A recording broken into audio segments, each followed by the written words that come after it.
fight the power like BITCHUTE. What's the status, 3? I'm good, just making the world a better place, that's all.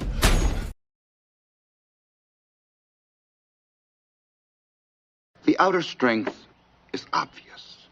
It fades with age and succumbs to sickness. Then there is the chi, the inner strength. Everyone possesses it too. But it is indeed much more difficult to develop.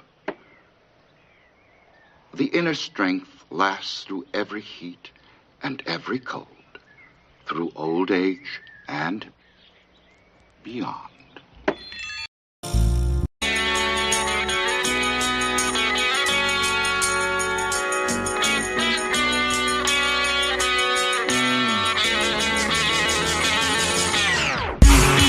Have you seen your friends turn to snakes, then transform into rats? Well, running through the jungle, I can tell you all about that. Let's get this straight, I'm way above all this hate. I'm in my lane, I'm circling with no brakes and no blinkers. My team's still running, gunning, still hungry. You think that you can sink us, think us when that's clean? No way I'm gonna see the clinker. And if I'm dirty, you think that you can link us? Think of another format, informant. I'm not your doormat. I hear it clicking on my phone jack, no callbacks. The phone's zap, matter of fact, yo, I know it's tape. Matter of fact, didn't you just catch a case? You in my face, acting like you high as fuck. Gucci belt showing out, man, you wired up. Let's tie this up, the guard gotta live this out. I'm in the rut, but my guts never giving out. I'm in the moment, staring at the here and now. Can't tear me down, I'm living like a righteous child. I had these thoughts, knew I had to write them down. No sun rays, I live this shit underground. The devil's back, he's mad at my lifestyle. Have you seen your friends turn to snakes, then transform into rats? Well, running through the jungle, I can tell you all about that. Have you seen your friends turn to snakes, then transform into rats? Well, running through the jungle, I can tell you all about that. Handle my hardware, always had to earn my keep. Money and friendship, always had to turn to beef. Behind my back, you should've had your words with me, but talk is cheap, acting like you own the streets. You want beef, but all I'm doing is trying to eat. But we was mans, plans, $1 million scams. Now June 24th, you're lying on the fucking stand. The judge slammed the hammer and grand jury glamour. Now it's club fed vacation in the Alabama. I ask myself, should I put down a hammer? These blood-sucking vampires always coming at you. Leeches on my back, bottom feeders, body snatchers, savages in pursuit of happiness. My wife want happiness, all she try to jam me up. You won't get happiness, sorry there no tummy tuck. I ask myself, for the fame, for the bucks. Now I ask myself, man, oh she just starstruck. I tricked on Tim's, had flicks in her, my best man. Creeping on the West End, spotted in the West End.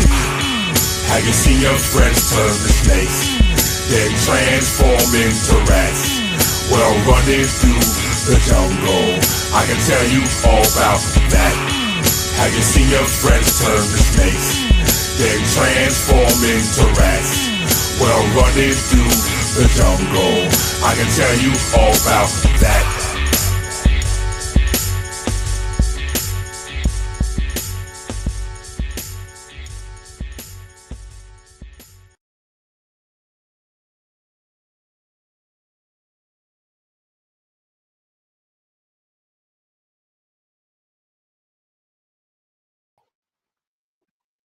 Alright, alright, we're gonna make this quick.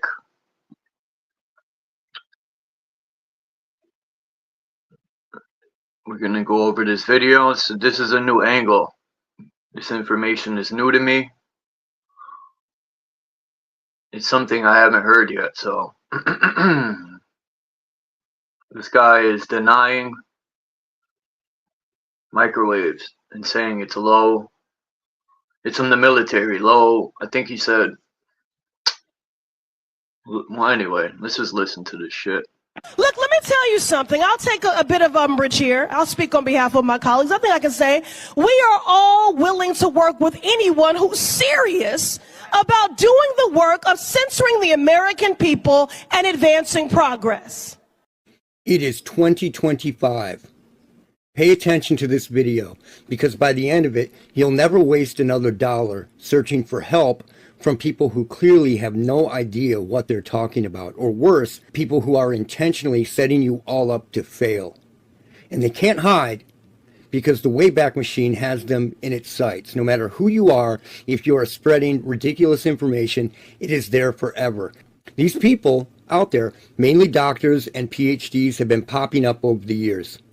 And I'm talking over the years, man, and affiliating themselves with the exact same organizations, and oddly, making the exact same claims as everybody else within that organization.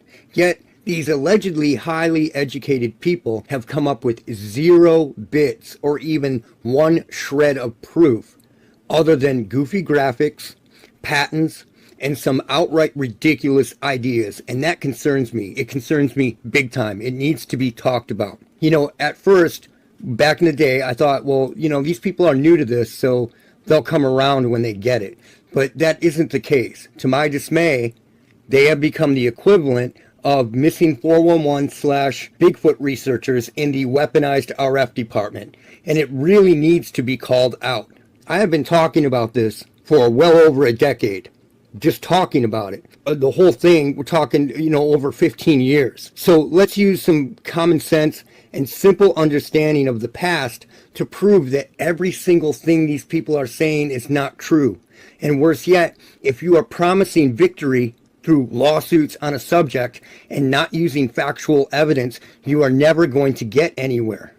It's like the Alex Jones case that was intentionally set up to fail. Even if the government intentionally throws the case or just gives these organizations a few million to shut them up, you are never going to get to the bottom of anything. And that's a fact. And believe me, I know they pay attention to this channel and they keep tabs on what is going on here. So they are going to see this. And hopefully they will start opening their mouths and dig themselves a hole. And I will debate every single one of these people who are out there making these ridiculous claims to frightened and bewildered people who are seeking help for something that they don't understand and don't understand why it's happening to them in the first place. They give these people ridiculous answers that even the most inexperienced person could prove wrong with a few simple tests. And it's mind-blowing, and it's 2025. And I'm telling you, I will debate any one of these people live, online, or on the radio, and prove that every single thing that they are telling people isn't true. Do you think any of these PhDs and quote-unquote whistleblowers are going to come forward and do this? Absolutely not.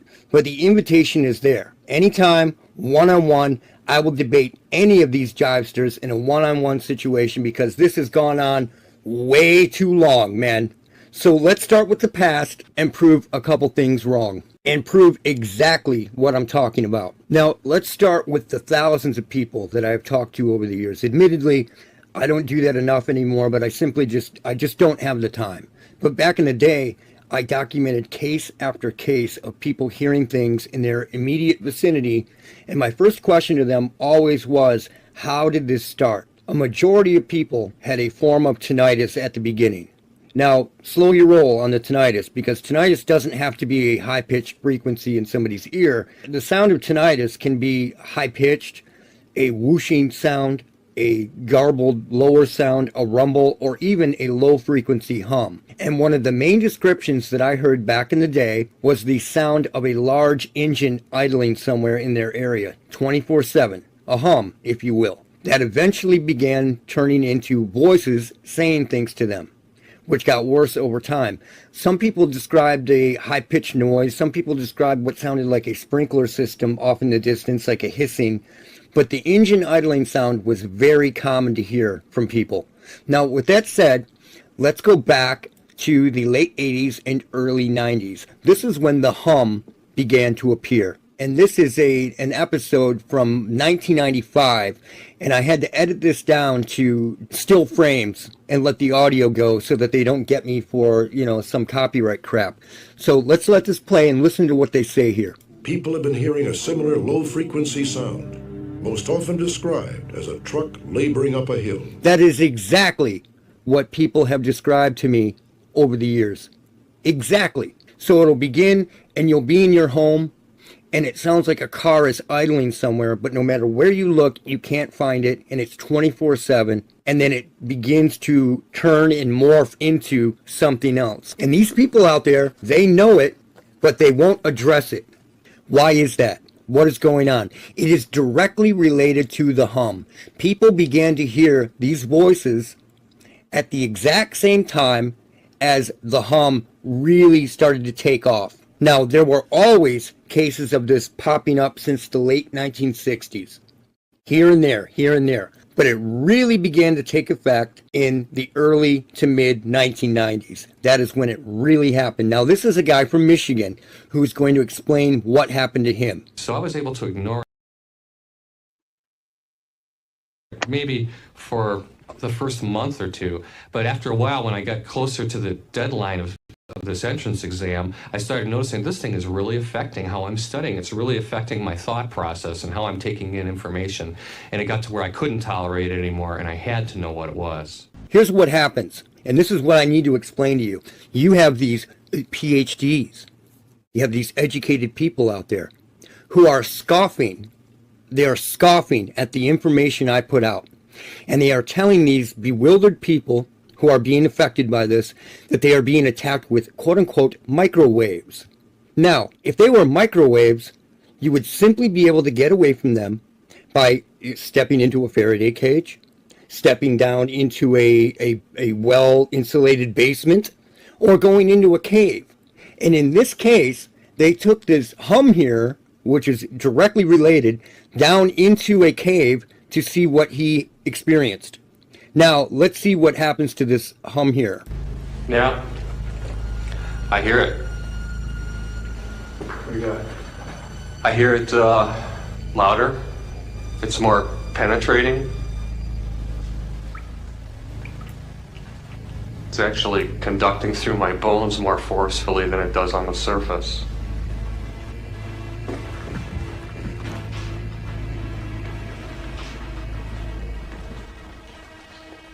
Disappointing?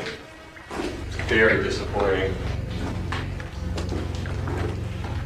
I thought I could get away from it down under all this rock. It's worse. Okay, it's worse. That is the same thing with voice hearers. You can go down into a cave, you can go down into anything, you can get in a Faraday cage, and you can't get away from it. That directly proves that it is not microwaves. And these organizations will not bend, will not change their mind when it's easy to prove that it isn't. The signal system cannot be avoided. If someone were merely being attacked with quote-unquote microwaves from quote-unquote satellites or quote-unquote cell towers, they could walk into a Faraday cage, a basement, like I said, or a cave, or anywhere that naturally blocks RF from traveling into, but they can't. None of these people can. It doesn't happen. Exactly like the case of this guy in Michigan in the hum. And that is a simple, indisputable fact, and they know this. So how are these PhDs and quote-unquote doctors still selling you the idea that it's all quote-unquote microwaves? Still telling people this when it's a known fact that this cannot be possible, and it's 2025. So let's keep going on this and listen to what they have to say here. This is a tape I developed as a simulation of the phenomenon as I experience it. So this is what this person hears. But just so that you can hear kind of what it sounds like, that's what I'm going to do. Now, that is exactly what has been described to me by people as this starts to morph into voices, whether it be high-pitched, low-pitched. Many of them have been low-pitched over the years, just like this. Now, the volume level that I hear it at is much more like this. You bring it down to the minimum, and then you turn it up until you can just perceive. So it's barely audible. Which is right there. And that's how it's in my environment all the time. That's very close. Very, very close. Now someone else is hearing it there from another state. I believe it's New Mexico. And they're comparing it to what they hear. And they're like, yeah, that sounds very similar. That's very close. It's quite a lot more pleasant than the than the jagged, grinding glass sensation that or sound that would come through. This is exactly how Voice of God weapons operate with people. They can't get away from it. So how is it microwaves? Explain that. And they scoff at the idea of ELF. These quote-unquote experts that are out there without a shred of evidence, without a shred of proof, they're scoffing at it. They're telling you out there as authoritative voices that these are microwaves, yet a simple test can prove that they are not microwaves. It is ridiculous. It's 2025. Let's keep moving through this just for the hell of it. For Winona, 5 years of constant humming has completely disrupted her life. She is currently on disability leave from her job with the National Park Service. Like many sufferers, Winona takes comfort in the knowledge that she is not alone. The hearers have come to believe that the hum may be caused by a radio system known as ELF. Now, they thought of that back in 1995, but you have this whole organization of people who are trying to deny it now in 2025, decades and decades later. What's going on? Extremely low frequency. Low frequency signals are capable of penetrating through hundreds of feet of water. Exactly. Vessels on the ocean floor. Exactly, and that's exactly why these people can't get away from it. If it were microwaves, millimeter waves are worse. You could stop millimeter waves with a fucking tree, man. That's why they want to cut trees down everywhere. You know, some water in a tree can stop millimeter waves, but microwaves can be stopped pretty easily. So how are these people denying ELF and pumping up these crazy microwave ideas when it... Damn trees get in the way of all kinds of shit. Get rid of them. How you doing there, Charles? I'm all right. Yeah, there's still a little bit left, but man, this guy was a little harsh in the beginning there. When I yeah, he sounds watching. a little angry or something, you know. El Perro and OTW. Yeah, he sounds. I mean, I think microwaves are used, but this EMF thing, these low frequencies. Yeah, he's a little dismissive, I think, of other things, and not necessarily knowing what they are using, because in a lot of cases they use a combination, ELFs, pulse, and magnetics. You know, so you know, to know exactly what they're using, I don't know. That's hard to say, right? But ELFs. Oh, and ELFs, there is a metamaterial that you can buy that is for ELFs. It's a foam, or sorry, a felt. I used to be able to look at the website. I can't anymore. But yeah, they used to sell felt for ELF.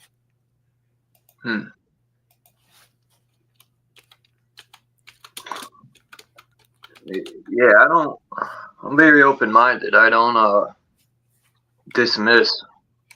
I think they use all that stuff, like you said. Yeah, voice of God. Like when I was a kid, I used to well, I still can hear it if I go into a quiet room. There's always a high-pitched whine, you know. My ears are always ringing. My whole life, it's all I hear is this slight ringing sound, always. Yeah. Just a little. Yeah, always. Never stops. Yeah, it's always there. It's there now. You know. I remember that from back in the 70s, you know. So they've probably been, well, they've been microwaving us since then for sure, but that whole voice of God thing too, we've heard like what they claim might be the earth moving, but I've a couple times in my lifetime experienced sounds that seem to have no origin, you know. One sounded like a trumpet. What's up, OTW? El Perro?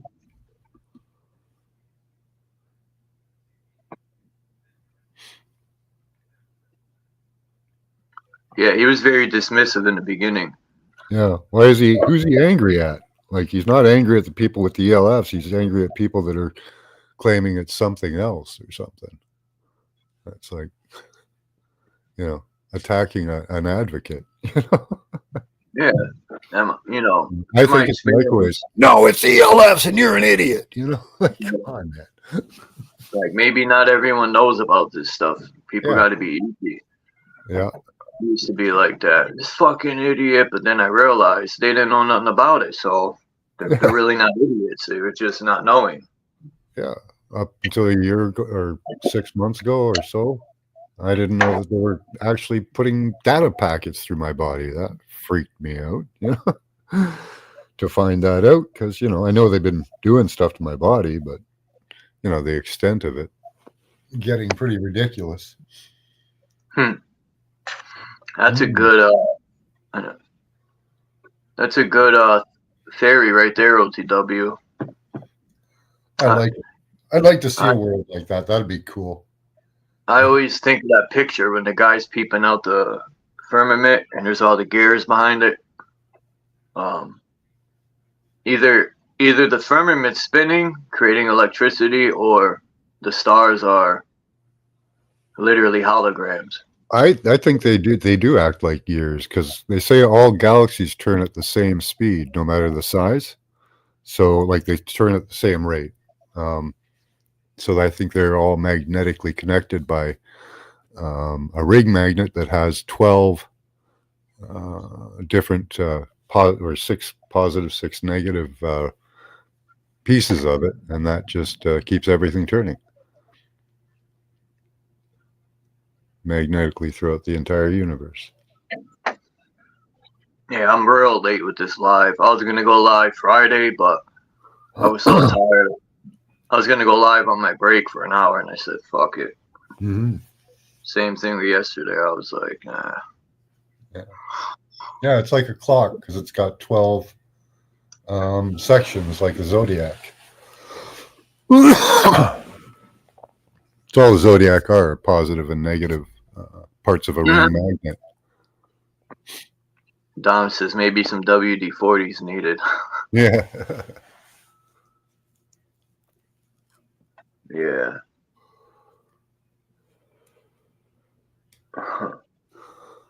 Let's hear a little more of that guy. I want to hear how angry he is. There's a few more. There's about 14 minutes left. I had to chop this fucker up into 1, 2, 3, 4, 5 different parts.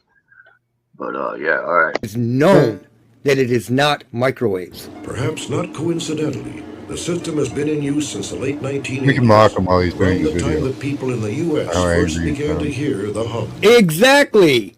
They're putting it together on a mainstream television show, and you have these people trying to trap you back in these older ideas. It's very weird, man, and it's very suspect. I'm fairly convinced that it is military, not only because of my own research into it and my own reading and my own theories, but because of feedback I've gotten from scientists, from people in the armed forces or who have armed forces connections, and other people who I can't name, but who have come forward to me and who have pretty much verified my theories. I'm hearing the hum now, and we have days where it oscillates on different sides. And today it seems to be oscillating more on the right side of my body. So if it's oscillating on the right side of his body, it is interacting with his body somehow, right and left brain. He can feel it on the right and on the left. It is doing the same thing. The hum is directly related to Voice of God weapons, BITCHUTE, all of that. And these people are in complete and total denial, and they are claiming to be the authoritative sources of information out there about this, when it can simply be proven wrong with simple testing. I don't believe how you can't hear it. It is interesting to note that there is an ELF transmitting station just 80 miles from Hal Runyana's house in Michigan. It doesn't matter, 80 miles. It can be 1,000 miles. ELF is known that it is not microwaves. Perhaps not coincidentally, the system has been in use since the late 1980s, around the time that people in the U.S. first began to hear the hum. Exactly. They're putting it together on a mainstream television show, And you have these people trying to trap you back in these older ideas. It's very weird, man, and it's very suspect. I'm fairly convinced that it is military, not only because of my own research into it and my own reading and my own theories, but because of feedback I've gotten from scientists, from people in the armed forces or who have armed forces connections, and other people who I can't name, but who have come forward to me and who have pretty much verified my theories. I'm hearing the hum now, and we have days where it oscillates on different sides, and today it seems to be oscillating more on the right side of my body. So if it's oscillating on the right side of his body, it is interacting with his body somehow, right and left brain. He can feel it on the right and on the left. It is doing the same thing. The hum is directly related to Voice of God weapons, V2K, all of that. And these people are in complete and total denial, and they are claiming to be the authoritative sources of information out there about this, when it can simply be proven wrong with simple testing. I don't believe how you can't hear it. It is interesting to note that there is an ELF transmitting station just 80 miles from Hal Runyana's house in Michigan. It doesn't matter, 80 miles, it can be 1,000 miles. ELF can be bounced around. It doesn't have to be HARP. Even shortwave uses your bouncing signals around. You know, you can bounce signals off the atmosphere with any type of technology, but HARP-like technology can use higher frequencies and then bounce down an ELF, if you want to call it a harmonic, back down. It will rain back down onto Earth. It will basically umbrella everything. It's very, very simple. And yet these people are out there denying it. Now, I hadn't looked into these groups or these organizations in a long time. And just recently, I started, poking around. And what they are telling people is very, very concerning. It's concerning to me. Let's go back to HARP and hear what they have to say about what HARP and HARP-like technology does. You can use Earth tomography, that type of thing, and hide it within infrastructure of technology. It's that simple. In 1983, I did radio tomography with 30 watts, looking for oil in the ground. I found 26 oil wells over a 9-state area, and 100% of the time was accurate with just 30 watts of power beaming straight into solid rock. 30 watts, that's nothing. But it's enough to vibrate shit under the right circumstances. He's explaining it. HARP uses 1 billion watts, beamed straight into the ionosphere for experiments. Picture these strings on the piano as layers of the Earth. Each one has its own frequency. What we used to do is beam radio waves into the ground. And ELF radio waves. It would vibrate any strings that were present in the ground. We might get a sound back like... So it is creating physical vibration. And we'd say, that's natural gas. We might get a sound back like... And we say that's crude oil. This is exactly like what happened in Oregon. Way back in like 76, right, there was the Eugene signal that was making people sick. People were feeling vibrations. People were hearing voices. They were hearing all kinds of shit, feeling all kinds of shit, getting sick. This is exactly what it had to do with. We were able to identify each frequency. We accomplished this with just 30 watts of radio power. If you do this with 1 billion watts, the vibrations are so violent that the entire piano would shake. In fact, the whole house would shake. In fact, the vibrations could be so severe underground that could even cause an earthquake. So they are physical vibrations. They will not admit this. These organizations, they will not bend. And these authoritative voices, they will not change their mind. And they have literally gone out of their way to attack me and my work because I scoff at the idea of microwave frequencies being used. This signal system cannot be avoided. If someone were merely being attacked with microwaves coming from, satellites or cell towers, they could just hide. And they could get away from it, but no one can get away from it. So why are they telling people this?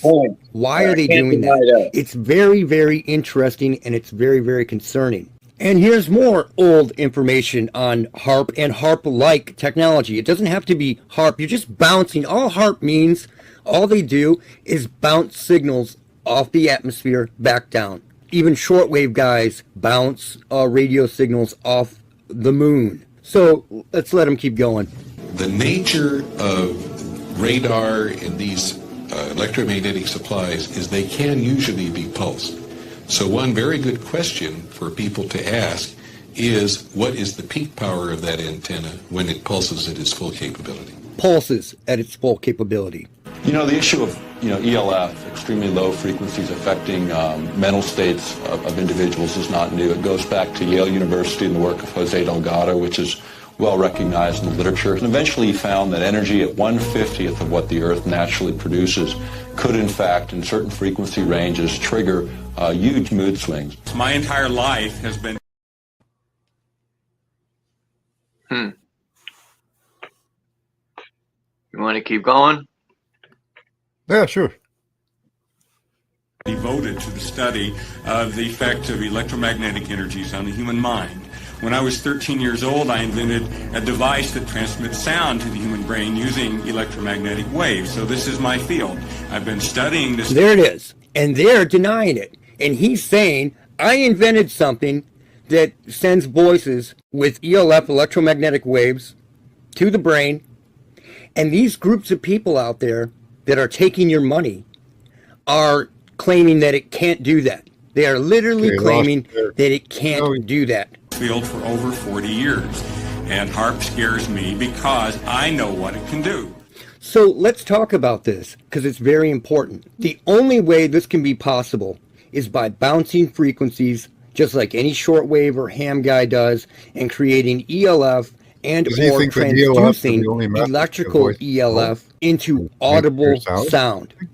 And you can do that with harmonics and lots of different ways. It seems that from what they have said and what I have read and what has been sent to me, that these authoritative voices out there don't understand this at all. It's similar to the corona effect, how you can hear electricity buzzing. That's an audible sound from electricity.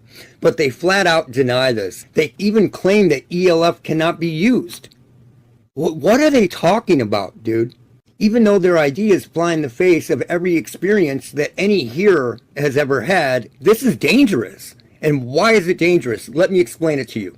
And to prove my point, this is taken directly from one of their websites.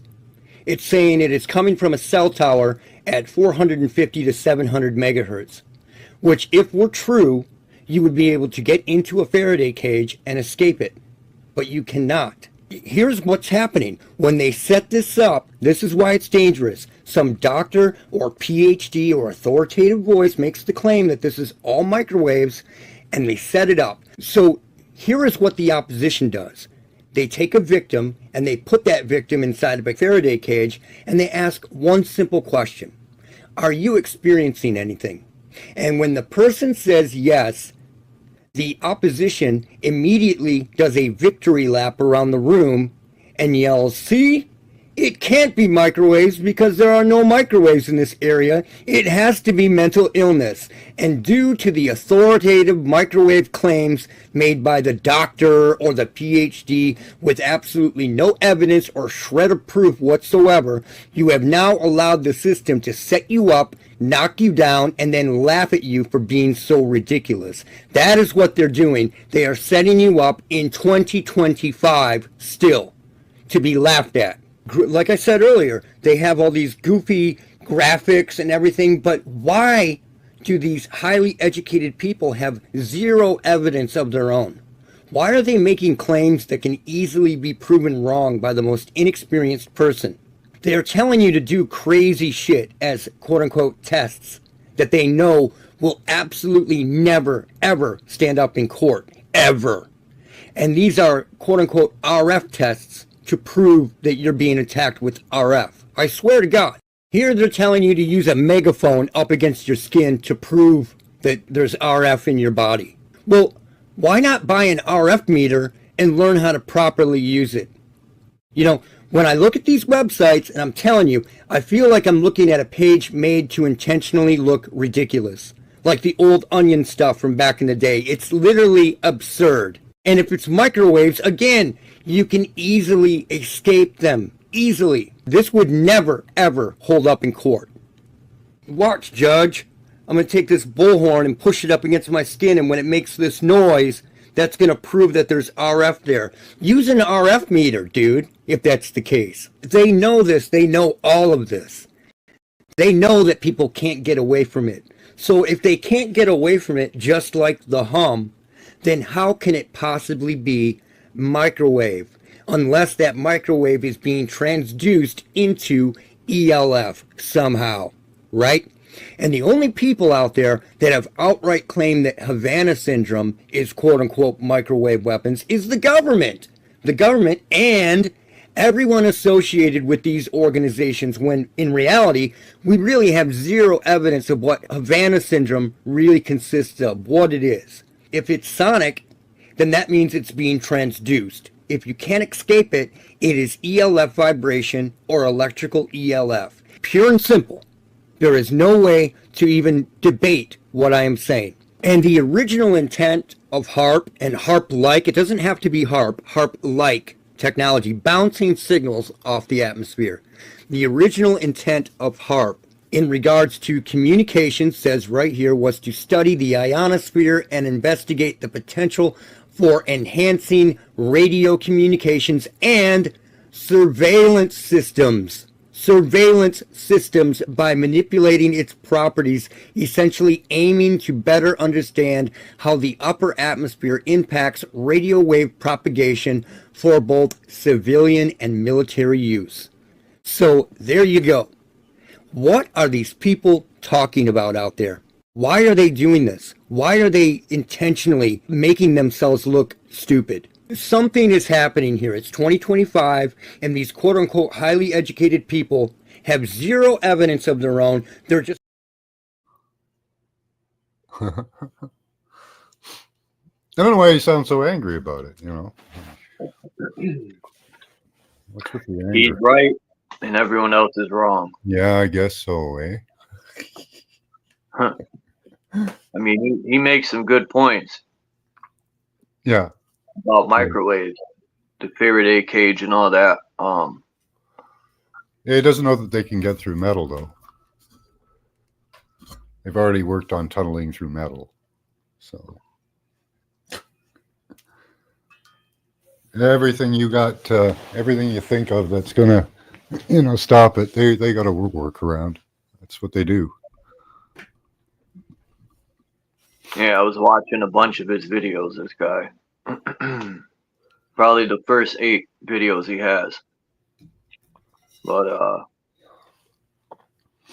is he always calling people stupid and stuff? yeah, pretty much. Yeah, that's not a fair assessment. So yeah, he talks about patents and bullshit. People like that kind of stuff where people call people jerks. You're a stupid jerk because you don't know this or whatever. I sent you a link in private chat. It's something I can't really get through that easily.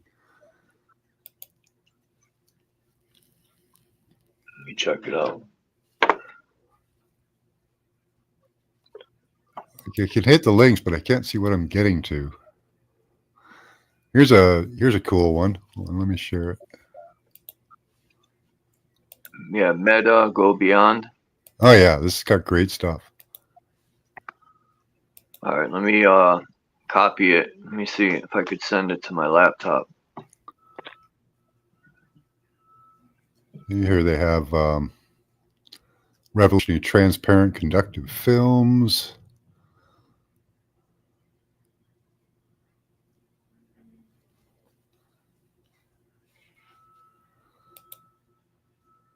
I can see the products for a second, but Meta Air. Let's see if I can get to it. No, won't let me get to it.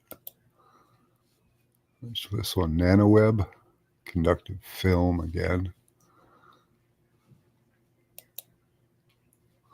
Oh, this one's good. Holographic optical components. That's good.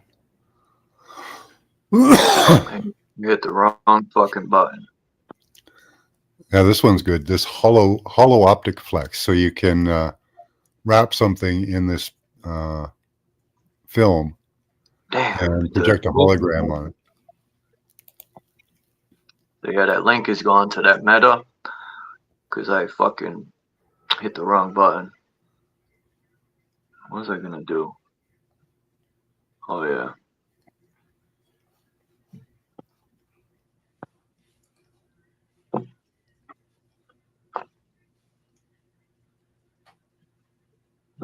Wow, you put a black screen over? I didn't have that. Yeah, it's just a black screen for me. I can't, like, I can see. Oh, there's something. NPOR. What's the NPOR?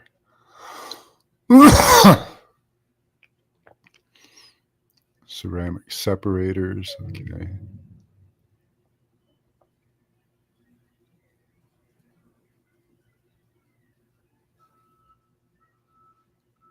Okay, it's like a filter.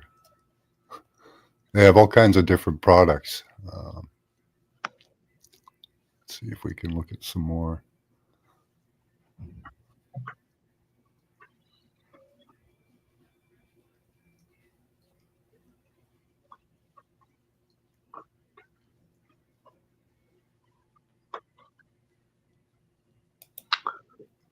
What's up, Jay?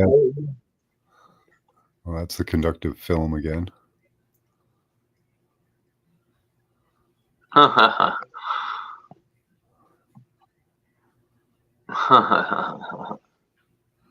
Transparent EMI shielding.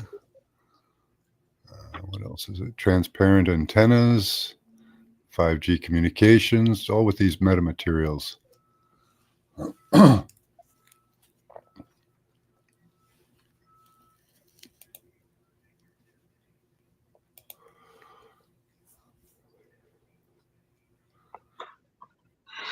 Yeah, the right and wrong games people play is interesting. That guy seemed pretty mad. Yeah, he was a pretty angry dude. Let's see, The guy who sent me that channel, I think it was Lonnie.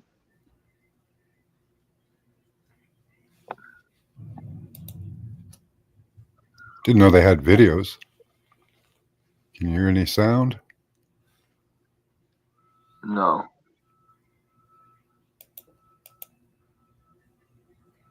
Can't hear it. I can't get the sound. Maybe if I go to Vimeo, I don't know. Never been to Vimeo before. It's a transparent, flexible, and conductive film. Okay, maybe it's just words. With many applications to enhance automobiles.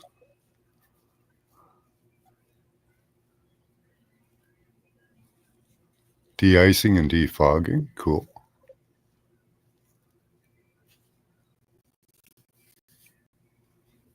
NanoWeb can quickly de-ice or defog large or small-scale surfaces. I don't know if I'm that interested in this.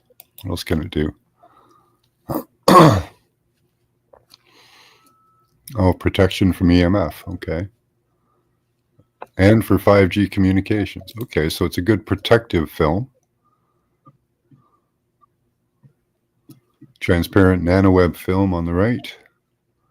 Okay, so you can see your food cooking better through the nanofilm.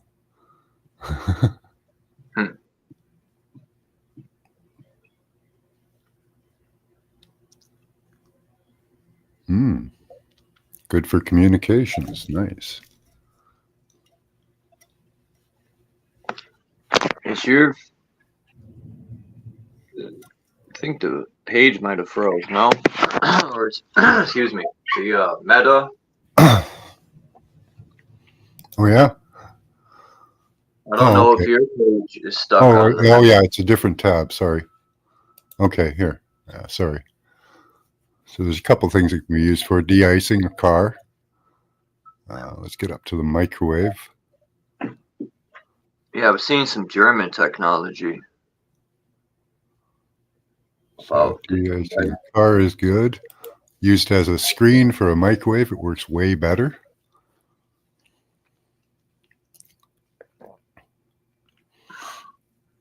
Here we are, 5 and 6G communications. How do you do that?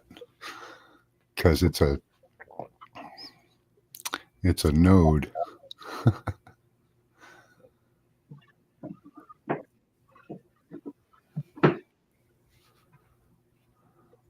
transparent, flexible, conductive film that can improve communication infrastructure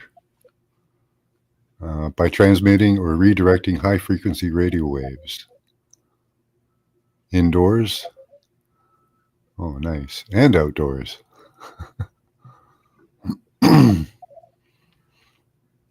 Enhancing indoor 5 and 6G communications. Enables 5 and 6G digital TV signals to pass through glass. Oh, great. It offers ultimate 5G performance and transparency without power.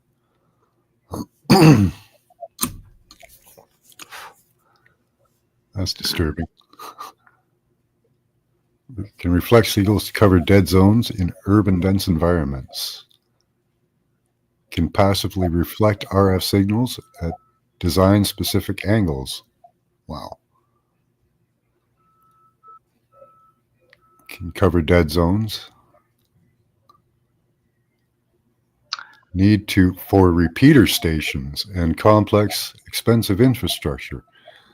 New lines of sight signal and is easy to deploy.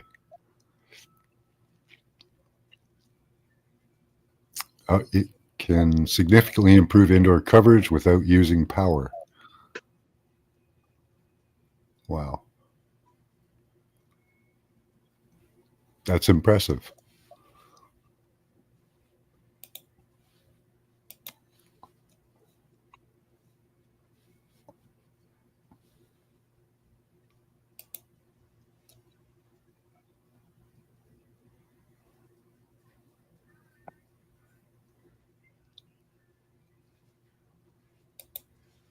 They have, what's this? Jay Heighton said he has 4 batteries in his van that are dead. Can't find anyone that would like to remove them. There is so much EMFs transmitting when I'm traveling that I get skin bumps, sometimes sores, and he drains my energy away.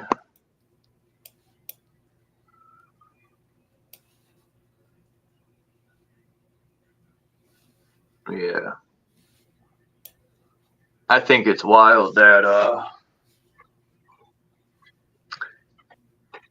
the government is acting like they're cleaning house up. I think that's pretty funny. Yeah. Trump was like, we have a government that's very corrupt. No shit, buddy.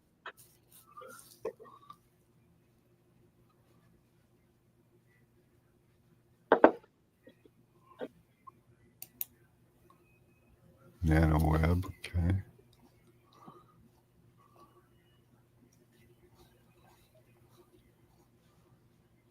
was hoping they had a video about the holographic film they made.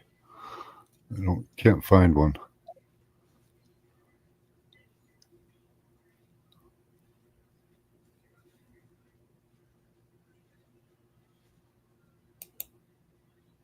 And pour.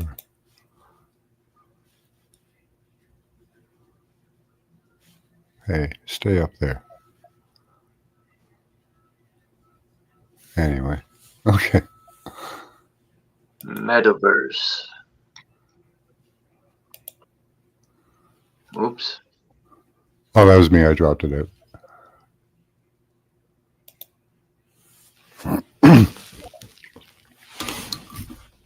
Yeah, I want to see what the holographic film can do, you know.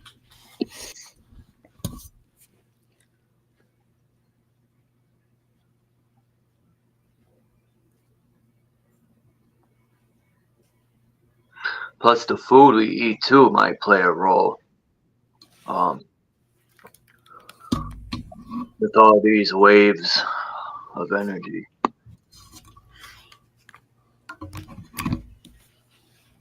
In what way?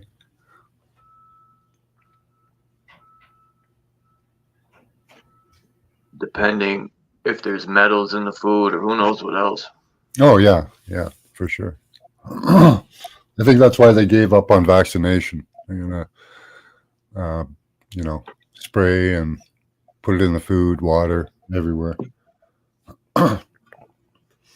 Or you never know. People could be people. I tell you, Donald Trump took a couple of moves that are interesting. Allowing you guys to have incandescent bulbs. He's possibly going to ban the mRNA until further research, according to maybe RFK. So those could be big hits to it because they really want to move to light communication, because that way they can get down to the genetic level, changing cell structure and stuff like that. Yeah, this world is fucked. Sometimes death sounds pretty good. Yeah, but allowing you guys to have incandescent bulbs or not making them banned is a possibility. I heard also that they kind of contradicted themselves by, with the power requirements per watts of light, so that it'll make it impossible to have incandescent, but I'm not sure about that. If he just unbans them, they're unbanned.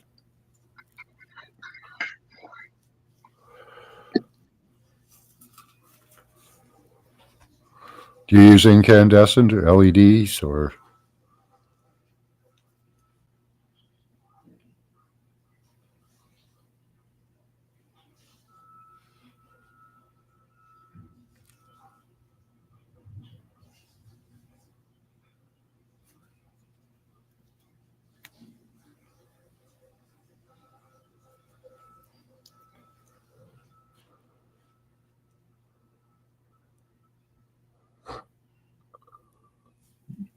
We lose you, Charles?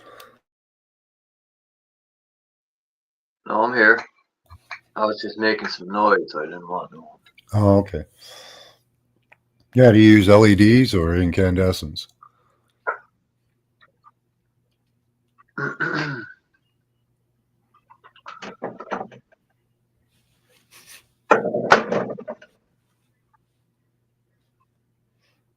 Incandescents, Tommy? Yeah, El Perro here. Yeah, optogenetics and optogenomics. Let's see if I can find a paper on that. Yeah, I used to say that a lot, Jay Hyden. When people would tell me good morning, I'd be like, what are we mourning? And then they'd be like, but Chuck, it's spelled different. And I'd be like, yes, but when you're casting that spell of sound, you're not spelling it out as far as,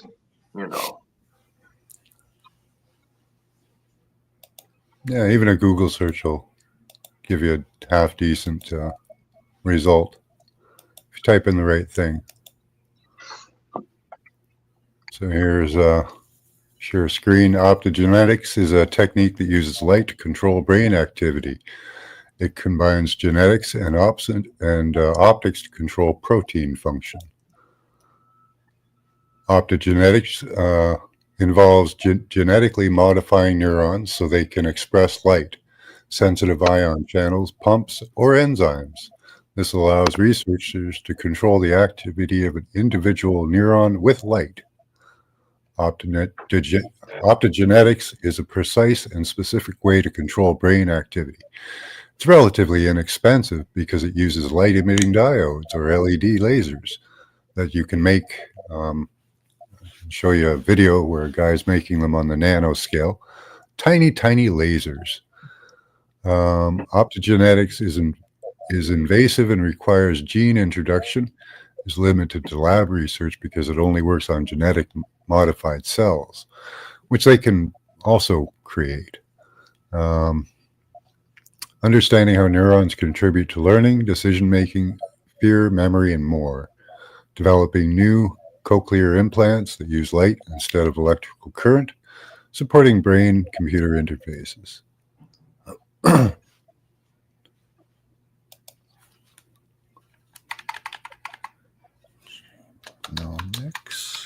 That was optogenetics. This is optogenomics. Oh, they're not going to give me a good Google search on that one. Oh well.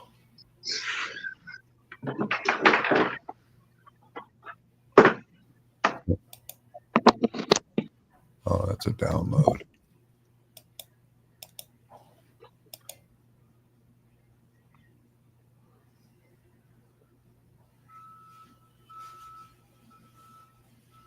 Oh, wouldn't let me get it. Oh, it did, but it's totally indecipherable. Okay. Your browser has been updated to the newest version. No. Huh. No, stay out of my computer.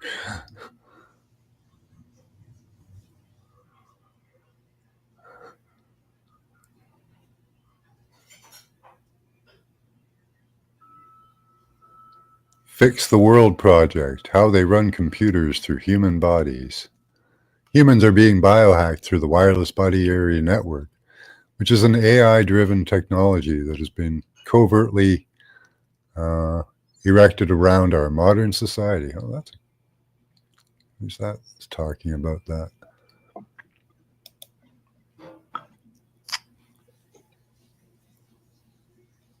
Oh, that's good. Fix the World Morocco. I've heard of them before.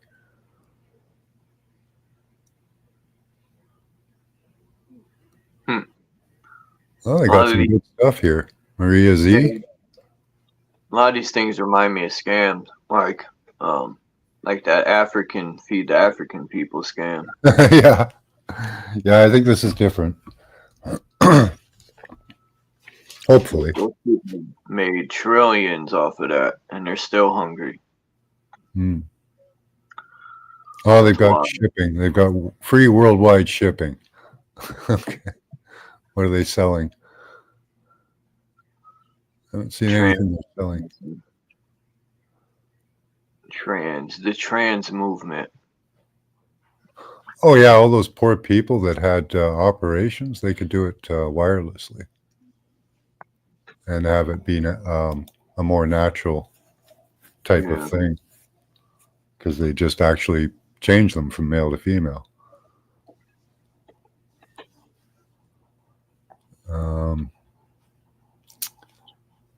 I don't know. Have you seen the 5-legged frog video?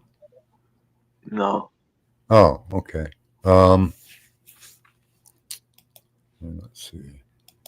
Show you a few things on that. So yeah, they can just grow organs, limbs, whatever they want, anywhere they want on your body.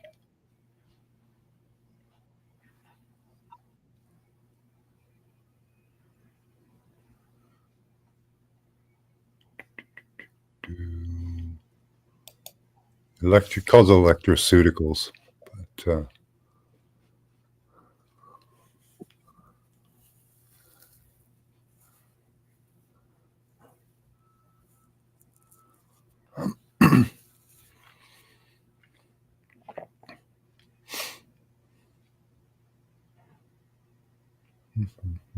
okay.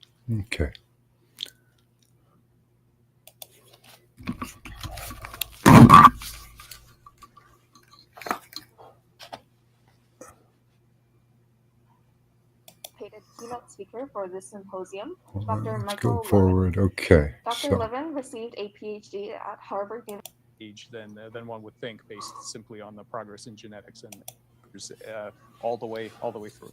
So the way I see it, and what we do in my center, is to bounce back and forth between machine learning and biology. First of all, to use machine learning to try to understand and control the biological endpoints, for example, for medicine, and conversely, to use what we learn from the biology to create novel kinds of AI architectures that are based on much more fundamental and not necessarily neural principles. So the main points that I'm going to try to give you today are these. That first, I'm going to spend some time talking about the biology, actually, to try to paint in a different light what it is that we need to understand. And these are very significant knowledge gaps about something that's important called anatomical homeostasis. And try to convince you that actually biology and biomedicine is at a much earlier stage than one would think, based simply on progress in genetics. And he was like, I'm going to try to convince you. Oh, he'll show you. There you go. There's a 5-legged frog they created. Huh. Yeah, let's here, let's machine learning are helping us to target the system for some really amazing control that enables us to reap some very serious benefits that have advantages over competing. Yeah, they have all these shifting. So I show you this shifting face things frog, and stuff. At the beginning, just to say that I'm going to show you all kinds of weird creatures today. These are not Photoshop. These are real living organisms that are alive and well in our lab, that serve as tests of the various theories that we develop. Okay, so let's talk about the fundamental knowledge gap. What is it really that we want to do in biology and medicine? Consider what the end game. Yeah, they created this 3-headed planera. Someday in the future, you should be able to sit down at a computer and draw, right, the anatomical layout of the animal or plant that you want. Hi, Jay Hayden. So to really of course specify the structure, the large-scale structure of what you want to have, and not at the genetic or biochemical level, but actually simply draw the thing you care about, which is the shape of an organ or an appendage or whatever it is that we need for medicine, whether for transplantation or directly in the patient. You should just be able to draw it. And if we knew what we were doing, we would have a piece of software, which I call an anatomical compiler, which would take that description and convert it into a set of stimuli that would have to be given to cells to build exactly that shape. So here I've drawn a three-headed planarian, a three-headed flatworm, and here is the three-headed flatworm that would arise if this thing was able to tell me what to do to all of the cells, what stimuli to give all the cells to get them to build this. Now, why is this important? Well, if we had something like this, basically all of the problems of medicine, except for infectious disease, would disappear. So if we knew how to tell groups of cells what it is that they should be building, we would be able to resolve birth defects, traumatic injury, cancer, aging, degenerative disease. All of these fundamental problems hang on one basic thing, which is that we really need to be able to convince groups of cells to build whatever we want them to build, healthy new organs. And they can do that. They figured out how, just by tracking the biofield. What they do is they stimulate the biofield, and it projects a head or an arm into, like he described, you draw it out on a computer. The computer compiler comes up with the proper electrical gradient, because what it works on is an electrical gradient from your head to your toes, and they can change that gradient which over time, over a small period of time, actually makes permanent changes, and limbs or organs or whatever you want will grow or become what you want it to. That's wild. That's like changing the frequency on it or something. Yeah. Right now, like in this is pretty up to date, and they still claim that they still need, there's like electrical stimulation, they need to do certain chemicals that they have to use, but it's not entirely just a wireless transmission. So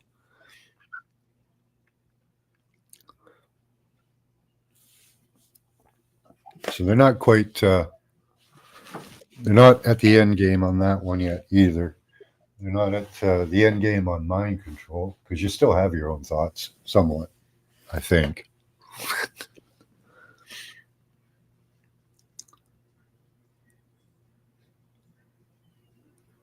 Optogenetics for Light Control of Biological Systems, PMC, National Institute of Health. Yeah, right on, El Pedro.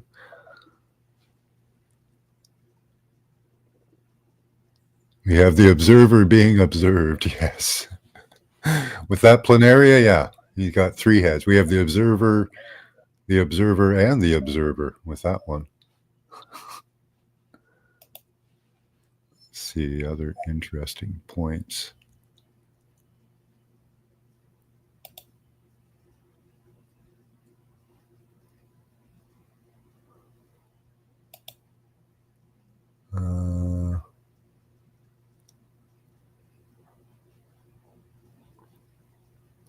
Anyway, it's a pretty cool video. Kind of explains it. Oh, here. It's just the shifting face. If they can clone people's animals, right? Hmm? Yeah. They could clone your dog or your cat. You know. Yeah, I can a dummy. Who's to say what else they can do? I mean, that would be one way they could get all these cows is by cloning them. Yeah. Well, this is more for augmentation. So instead of having a regular cow, you could have like a super cow or a cow with 8 legs or a cow with horns down its back, or, you know, you create the thing from Aliens. Apparently they've done that. Taken a person and augmented them into one of those xenomorphs, I think they're called. Something like it, anyway.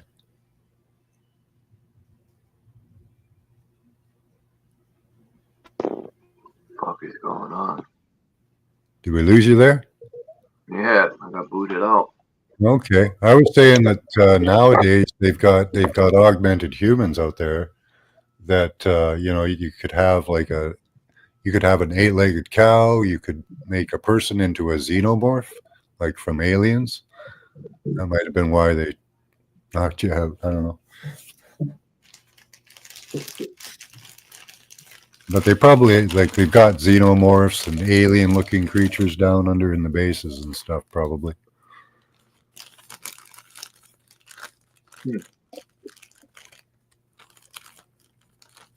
Air quotes, right?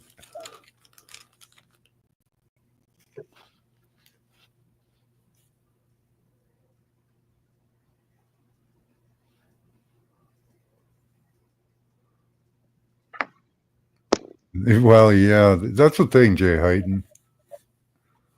They could cure people. It's just who's in control of it. It's just a tool, right? Whether it's used for good or bad.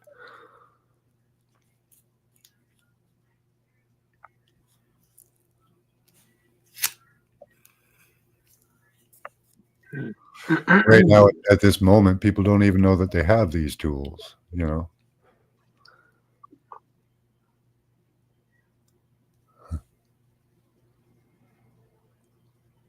Yeah, that guy, what's his name? He said, I'll debate anyone. So he's throwing the bait out. Other people bite. Look out for Charlie. Not for pho. Look out for. There's something in Asia, I think it's in the Philippines, that's called pho that they eat.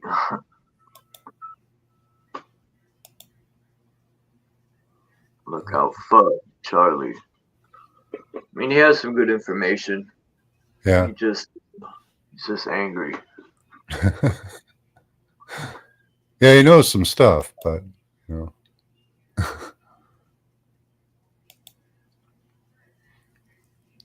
So here they're chopping off limbs and regrowing them. For a year and a half. So it really is a very early in frogs that don't usually regrow limbs. Scarring, they're going to regrow naturally. They grow exactly to the right length, right size. Tumors, you don't get eyes, you don't get tails, you get proper frog legs. And this treatment doesn't take long. Like one treatment, they stimulate the for biomedicine, we have to the area, remind ourselves that yes, and sort of frog over a year or so, the leg will just regrow on its own. Stem cells with so they can take people that have missing limbs now and just grow the limb back. What we're doing now is we're trying to do limb regeneration in mammals. So the idea can we use Hey, yeah. What they did for Lucid, they grew him a piece of skull. Oh, they implanted a piece of skull? Yeah. Yeah. Well, with this, they can just have it regenerate itself, all the brain matter, the skull, everything. So he could have, like if he lost any gray matter, that would grow back. So with the skull, all of his own genetics.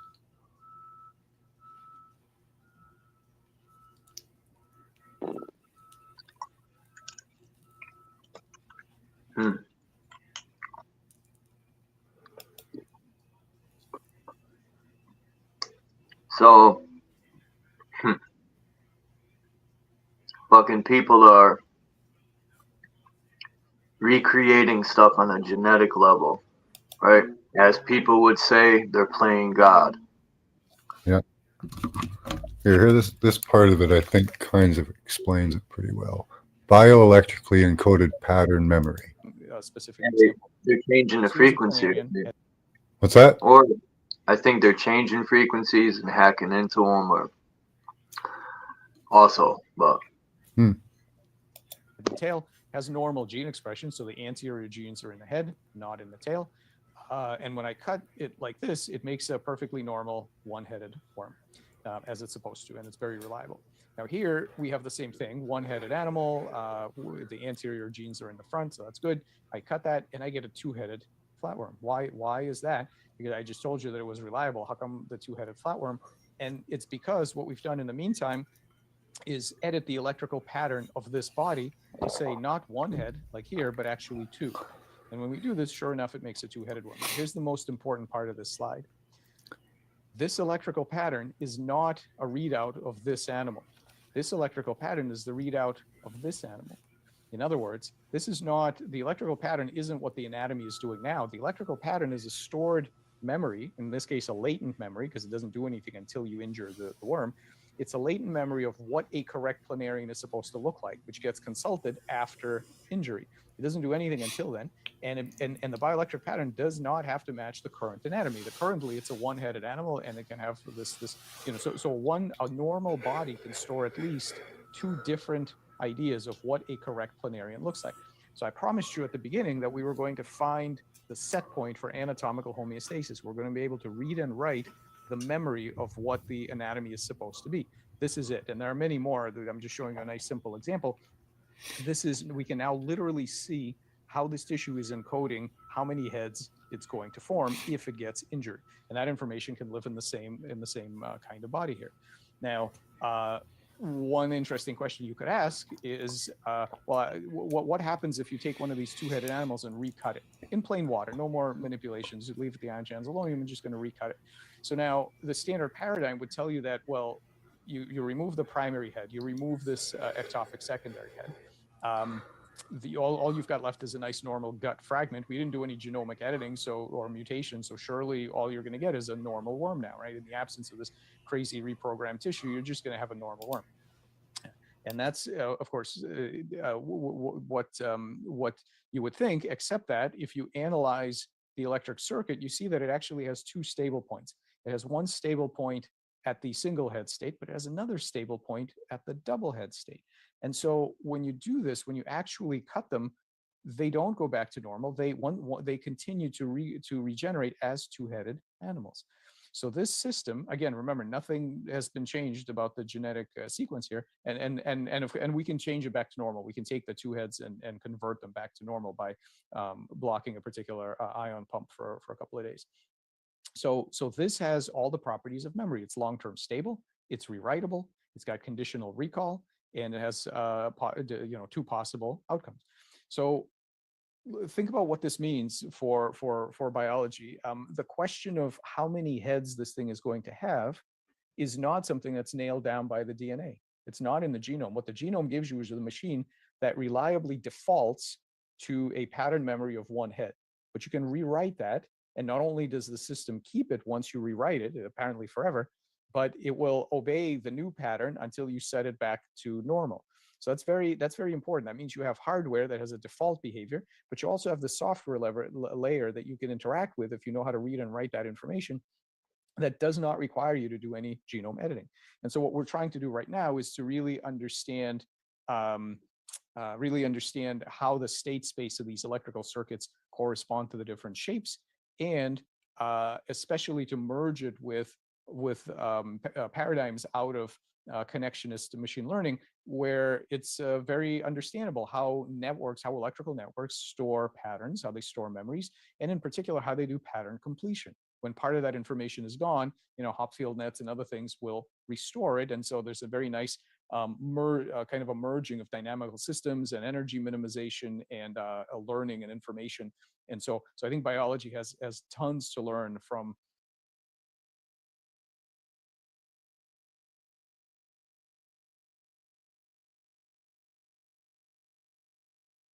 I'm muted. I thought it was cool that they could induce a different type of morphology through the electrical field, and it actually your body remembers it. So the changes are permanent. So people that don't want to be lonely, you can grow yourself an extra head on your shoulder there and have somebody talk to all the time. I talk to myself all the time. There's somebody on your shoulder you'd never be able to get rid of. I already got that problem in my mind.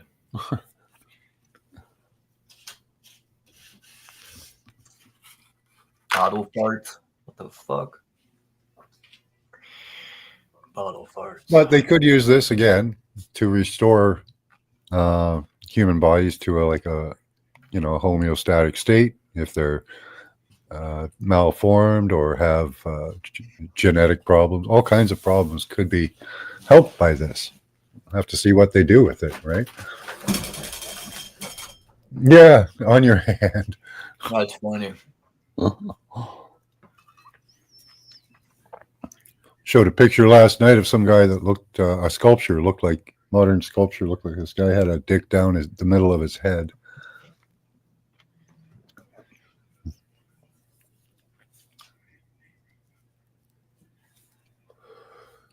You're gonna grow a pussy on your left hand?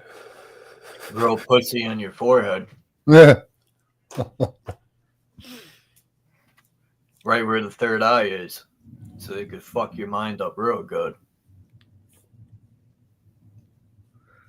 Made spicy ketchup. What's that god they have where thrown his birth out of its forehead, its thoughts?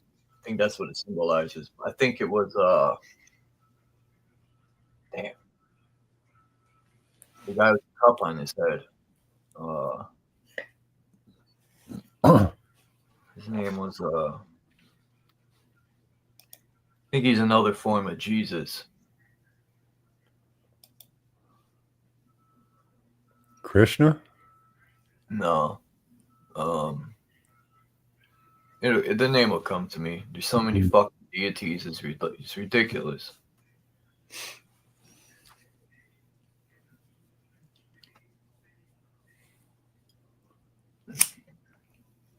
Crazy, they got, like, I was thinking one time looking at these deities, I'm like, why do we even look at this shit? Like, all you got to do is look within yourself and you got all the power and answers you need.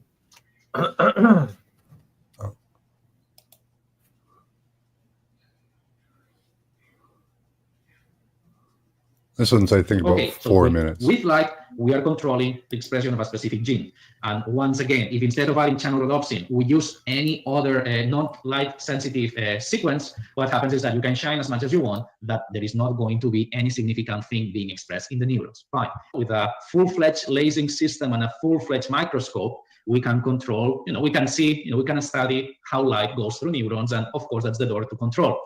The reality is that, well, we're not going to embed a microscope and a full-fledged laser in anyone's head. So how can we make these devices smaller to fit the vision that Sassy showed 2 slides ago? Well, the good news is that, okay, today, thanks to the tools that nanotechnologies provide to us, we can create extremely small antennas. And as you may remember, the smaller your antenna is, the higher the frequency. And of course, if you make it very small, that frequency is going to lead you to optical signals.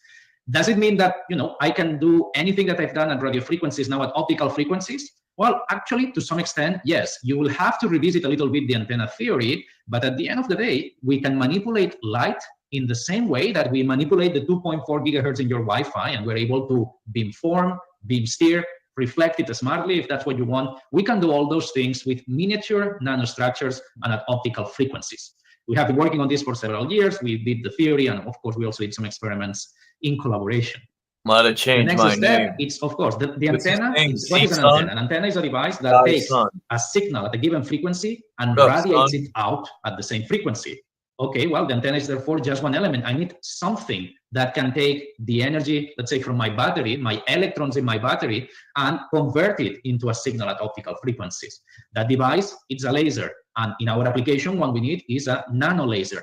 The reality is that for several years now, there have been several works showing how you can build super small lasers. I'm talking about lasers whose total size is just a few micrometers, and which can effectively convert your currents into photons, which is what we need. Those lasers are not just devices that will emit the signals. We can also use them for modulation purposes too. And in addition of controlling the wavelength or the frequency at which they radiate, or controlling whether they are on or off, we can also manipulate their phase, and we can even engineer them to generate fancy modulations like orbital angular momentum. And for example, in these 3 images here, this is the result of a collaboration with Professor Liang Feng, who also used to be at Buffalo, now he's at UPenn, in which we experimentally demonstrated that we can indeed generate controllable orbital angular momentum modes from a laser whose size is less than 10 micrometers. Well, that's the type of laser that we think we want to use in conjunction with our antennas. And of course, as you may imagine, if we intend to do some sort of spatial control, we need more than just one laser and an antenna. We need an array. And again, once you understand the physics of optical signals, and once you tailor the antenna theory to the peculiarities of optical signals, and in particular materials at optical frequencies, we can start talking about beamforming too. And you can either make an array that it's only an array of antennas, that's what you see on the right, but you can also make an array which is an array of lasers themselves. So for those who work on more traditional frequencies, I would say we can do, fully analog beamforming antenna arrays, or we can make fully digital beamforming antenna arrays at optical frequencies, and with footprints, as you can see here, of just a few tens of micrometers. Fine. So the technology is there, and in reality, that's the reason why many things have changed in the last 10 years. Why do I throw in this reference to last 10 years? Well, the very first time that we used the term Internet of Nanothings was in a visionary paper back in 2010 with Professor Achilles. Then in 2015, SASI added its flavor with the Internet of Bio-Nanothings. And well, we're at a point today that some of these things can become reality. And what we're going to show next are the results of some experiments in which we went ahead and we interfaced 2 parts of this law. We actually showed how we can use optical signals at the nanoscale to control the propagation of molecular signals. We'll talk about mostly 3 experiments, which can be grouped in 2 areas. We'll start with optogenetics, which is what we have been discussing so far, and we'll then transition to optogenomics.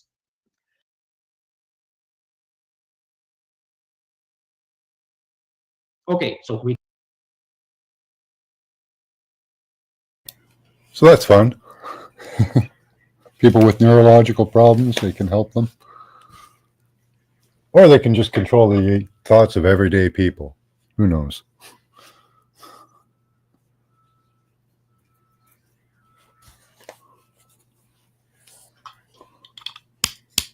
That's wild. And why would you want to control people's thoughts? These people got too much money. Well, if you've ever met a psychopath, you'd know why. Yeah. Most people think psychopaths are violent. They're not. They're manipulative. Yeah.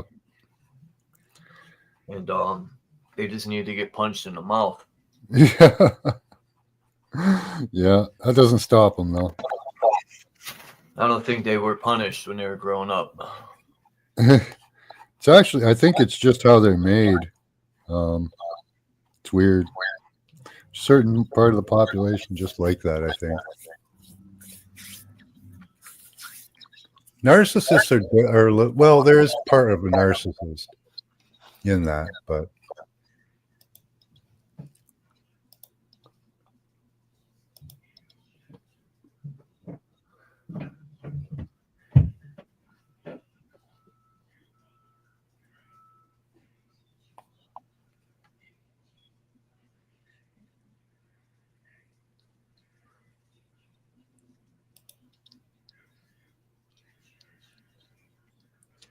been showing people recently about remote viewing, how they've locked down your.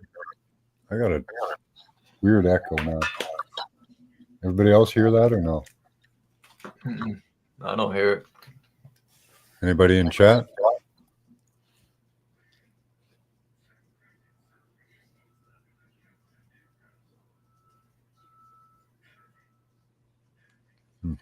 Okay.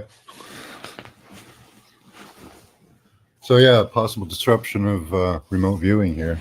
They do know how to disrupt or amplify remote viewing. And this lady who's pretty much an expert on this stuff has said that they've locked down your aura field. They've locked down your chakra system just to the body level. And a lot of people that are remote viewing, astral traveling, all this stuff, it's all being fed to them by the machine. So their visions, their, Wow. prophecies, whatever, is all being fed to them by the machine, because they don't let you use your third eye or a field. They don't let you go beyond your body.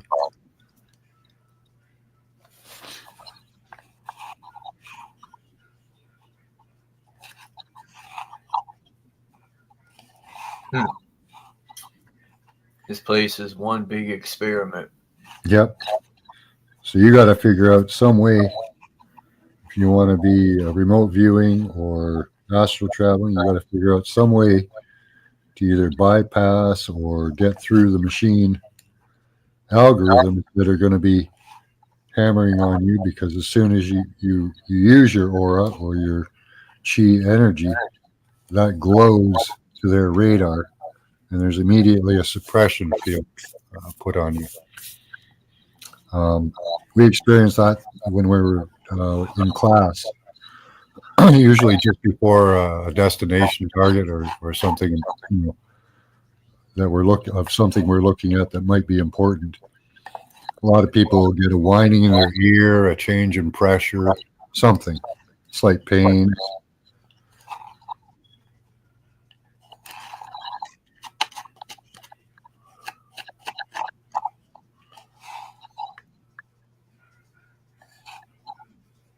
Oh, you can hear everything. My microphone is really sensitive.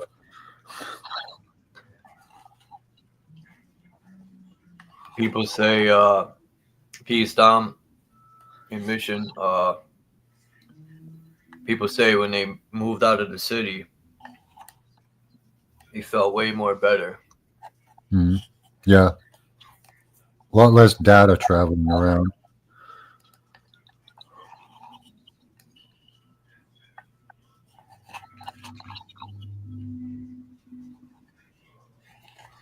I wonder if the health effects depend on how many packets they send through you.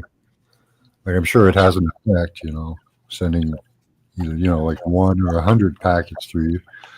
But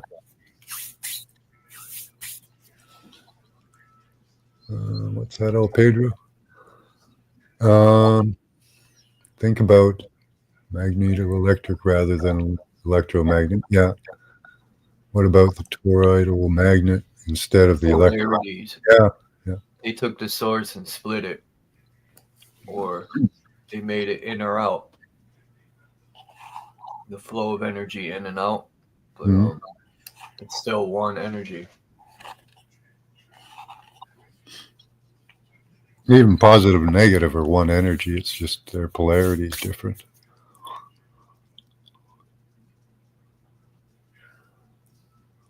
Laws of nature must be followed to a certain degree, yeah.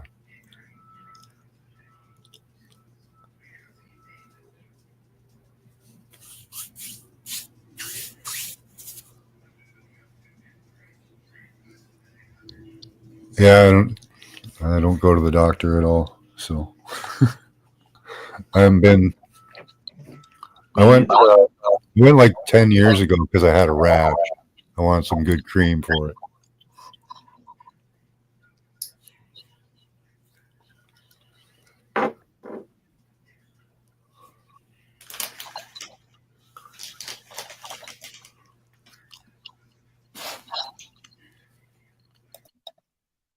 It's wild to me that doctors wear the caduceus, right, on their sleeve or near their heart.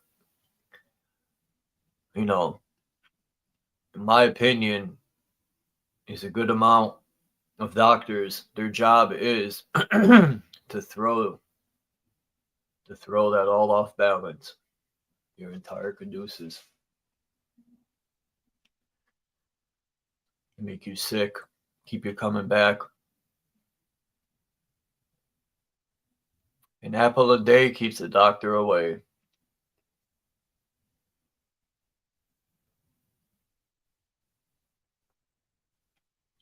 Yeah, apparently they have access to your personal biometrics.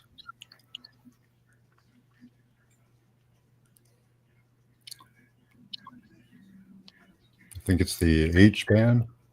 Can't remember what it's called. The medical one. Medical Body Area Network, M band.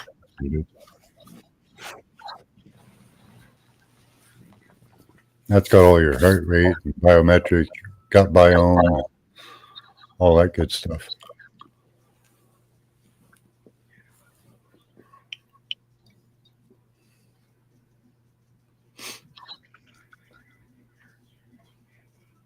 The nano. It's good to fast, I think. Hmm? It's good to fast. Yeah. Cleansing's good. You'll never get it all out of you or anything, but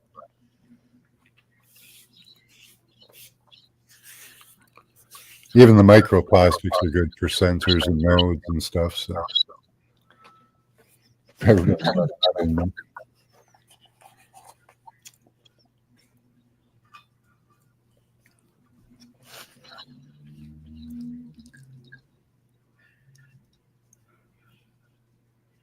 eat a banana or a potato when you get dry mouth? Okay. I'll try that.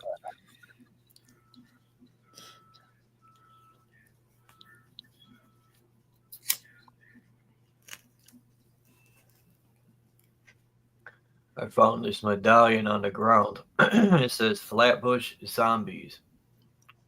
And on the back, somebody put La Familia. Huh. Flatbush Zombies is a group, I think. Yeah, I've never heard of it.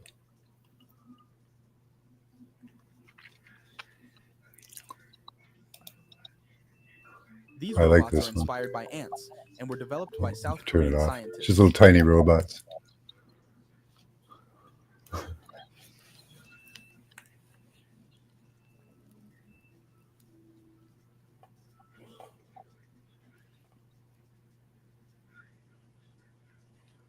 Those are ants or robots? Little tiny robots.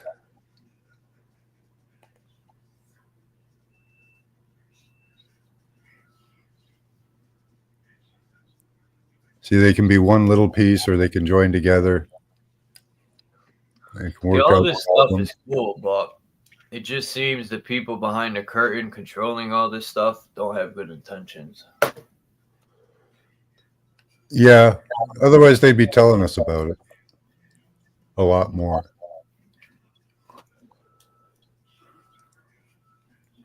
You know, tell us what you're doing to the skies. Tell us what you're doing with the radio frequency waves, ELFs, all of it.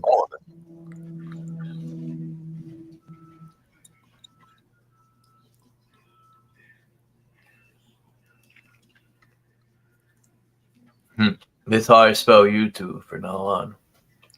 E-W-E. YouTube? Yep. Okay. Female sheep is a U. Yeah, it can make cool structures and stuff.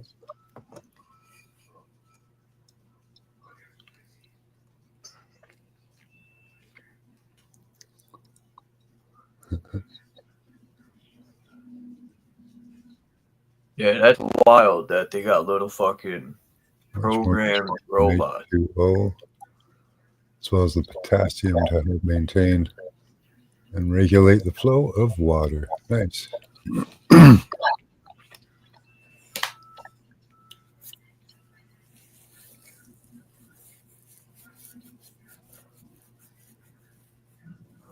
Yeah, it's just who's in control of this stuff, right? That's the question. It's amazing stuff.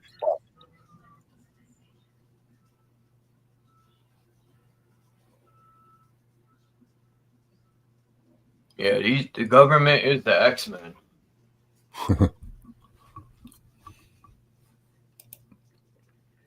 Wonder if they tried to create all the X-Men in their laboratory down there. I wouldn't doubt it. I wouldn't doubt if they figured out You how know, to harness more energy through the body.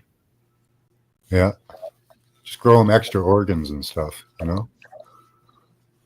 Put some copper lining in their fucking arm. Yeah. You know, you could probably grow like a person's third eye, like, 10 times bigger. Make their muscles, way huger. Change their bone structure so they could hold way You more looking like muscle. Yakub. You ever seen Yakub? No. Look him up. I think it's spelled Yakub, I think. Yakub. Okay. He's got 2 brains, they say. More like 2 butt cheeks full of bullshit. Oh, okay. No, I'm joking. No disrespect to Yakub.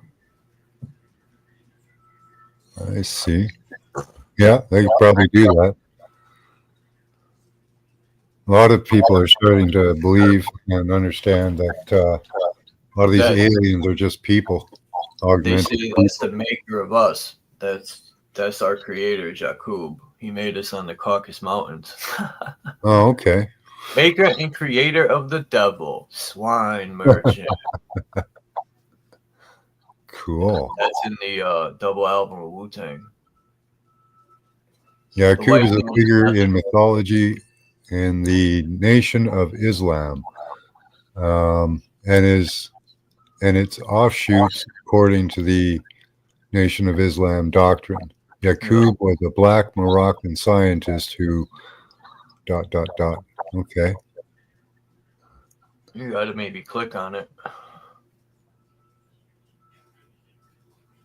What does Yakub mean? Moroccan, so that Means means the supplanter or he who follows. he might be a Moor. Yakub in Israel means he who supplants. Okay. What is Yakub in the Bible? Jacob, the patriarch, and the supplanter from the Old Testament in Arabic. The name Yakub translates to supplanter, signifying an individual who cunningly takes the place or role of another. You talking about that medallion faceplant thrown in the river? Hmm.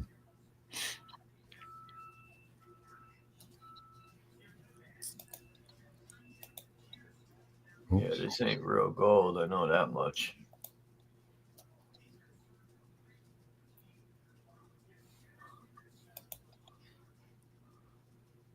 That shit's brass.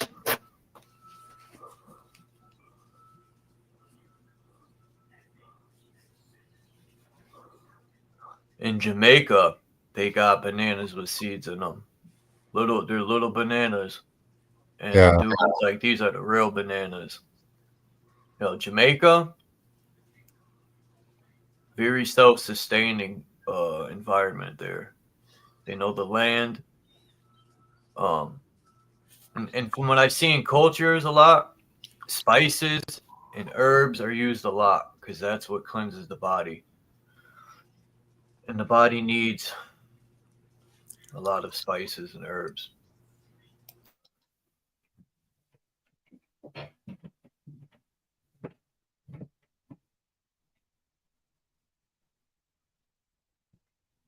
Got to be that witch in the kitchen.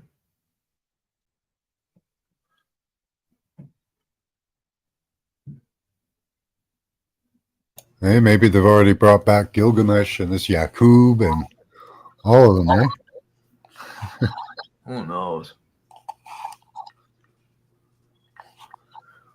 I try not to let none of that shit I read have any power over me. I just find it entertaining. Yeah. Have any power over me. But It's just I could see the division in it and the whole reason it was created. it's fun to speculate. How to give yourself goosebumps? I would like to know how to do it. I find rolling my shoulders works pretty well. If you roll your shoulders forward and back or around, you'll feel a slight tingle maybe. And once you feel that, just repeat the movement. I think it's hilarious that people would judge you over what someone did way before you were even born. You had nothing to do with it, but they'll use that to judge you. A lot of these tactics are hilarious to me.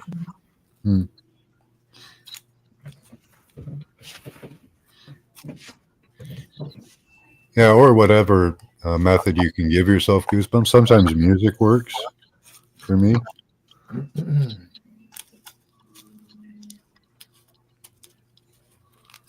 But I found shoulders.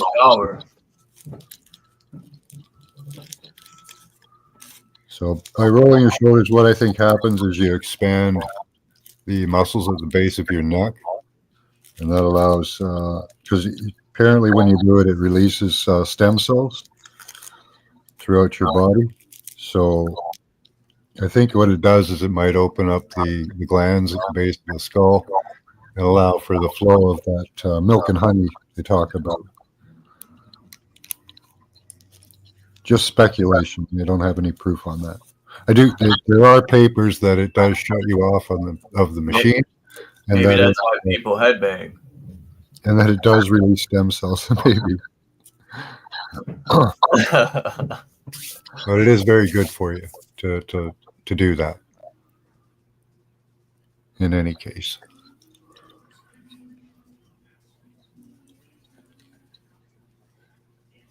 I watch some of these mosh pits. Oh, these people are nuts. Yeah. They literally be punching each other in the face. Like, it's wild. I'm like, these people are crazy, man. Like,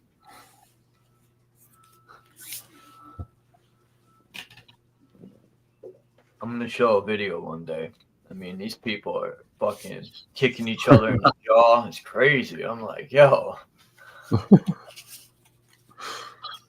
So they like a little pain, I guess, you know? Yeah, but when they're doing it, people that are getting hit don't see it coming. So it's even more worse. Oh, God. Like, this dude's just spinning with his arms out, and it just so happens he connects with the guy. Yeah. Man, and it rocks him. He gets hit in the back of the head with a fist. I mean, these people are nuts. Just have to do some pretty wild drugs so you don't feel it as much.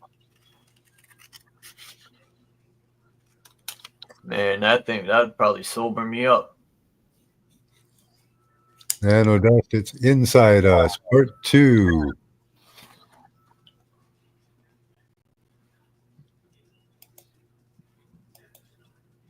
Yakub. That's funny. Even the Bible's funny to me. Like, to me at least, it seemed like the Bible is talking about a family, in my opinion. Oh, yeah, a lot of it's a family lineage, but most of it's metaphor because the Sarah and Jacob are described in the book that they're in as a metaphor. Yeah, but a lot of churches even the progenitors of the don't teach it that way. even the progenitors are a metaphor. So the line of David is a myth.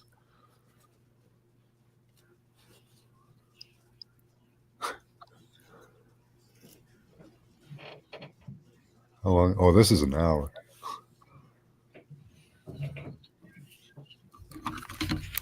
This is part 2 of Nano Dust in Us. Nano Dust? By Tommy. Okay. Play it. Nano Dust is interesting. If you're moving stuff around on the table that big, imagine what they could do with smaller pieces.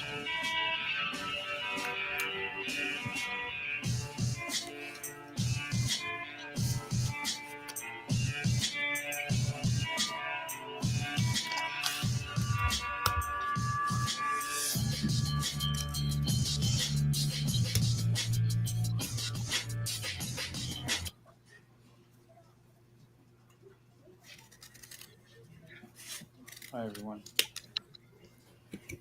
I want to say thank you to everybody that's tuned in and has been giving me a lot of support on this subject. And we're going to now visit my weekend biologist friend, and we're going to continue this rabbit hole. And we're going to find all of the possible solutions.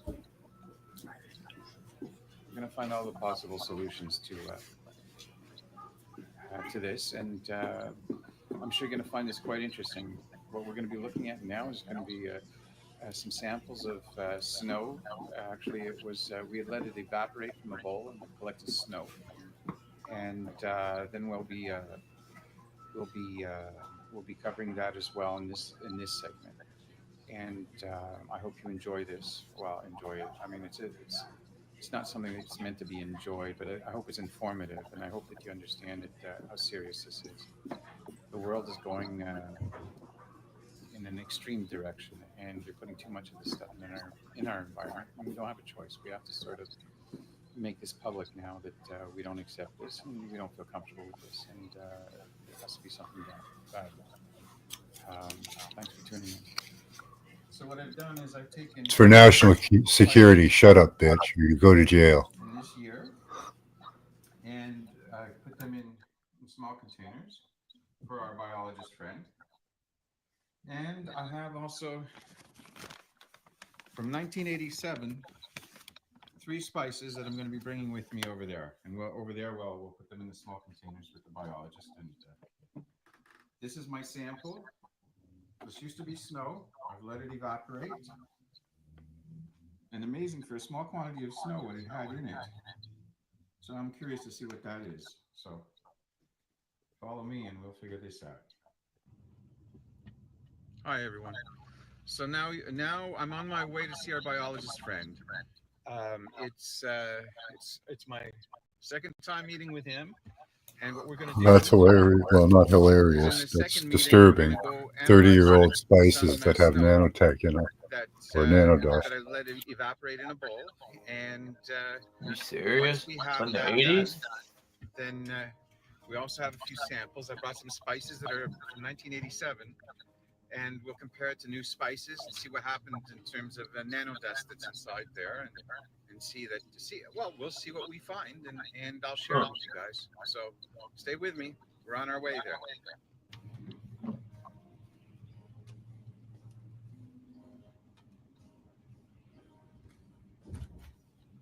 So what you're saying right now is this is hair that you've collected. Yeah, some of them is hair. When I was go at restaurant, I was asking the lady, I'm retired and I play with microscope. Can I have some of your hair? And they was laughing, but I was have a little plastic pot, and they was agree it doesn't hurt anyone, so they was all give me some artifact of hair. Okay. So I was able to compare. That's when I find out the Morgellon was all over the place all the time. Wherever I go, I ask people, and the one who was giving me some, I could find that kind of stuff. So here you got all kind of stuff, like that one is spider. So the stuff here these are different spices? Yes, this is different spices. Okay, and here you have sugar. You were in another part of Canada when you yes, Calgary. Calgary, okay. Yeah, this is gelatin. This is I can read. I don't remember. Okay. Garlic. And you said this is from which year approximately? 2013 to 14. 2013 to 14. Okay. Yeah, it's funny. I didn't write down the date. And this was the hair from before. Oh yeah, this is all kind of different hair from. There is all kind of different stuff there. It must have gave you a nickname when you walked into a restaurant asking for hair. Oh gosh, okay. Yeah. Oh yeah, 1976. Oh yeah, that was 1976. You know when you have a book and you put a leaf inside the book. Yeah. That's a 1976, and that's the leaf. Oh, geez, great. Yeah. Yeah, I mentioned in my last video, and actually when I was talking live on Facebook, I have people that have wedding cake from 30 years ago. a piece of an old wedding cake and things like that. So Yeah, I'll see what I can get from people in terms of old, well, old. because you talk about that, they sell some cake. So here you have. Oh, I write down. That is wild. I can't wait to see what he found. Because it's some friends sometimes they give me skin, so I don't write down whatever. So it is all kind of stuff from all over the place, and I got the spider. Because many times people say, "Well, look at spider. It is a spider. Your dust is not what you think." So I was looking at spider to compare, right? So that's why I was doing that, and I got lots of stuff. At the beginning on 213, I was spend 12 hours a day in my house there and looking all kind of stuff. So because of that, you can't be stupid, but you're still learning. Right, you learn all the time, I guess, and you're learning new stuff because you're looking at stuff that you haven't seen before. And... Yeah, exactly. So I'm going to close this, and we're going to check your stuff. All right, great. Lots. All right, so that's my sample from 1987 of chili peppers. And from that, I guess we'll see what we'll see.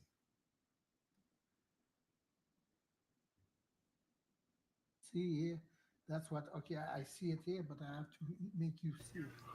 Red hot nano chili peppers. Put that there. Take that off, light off.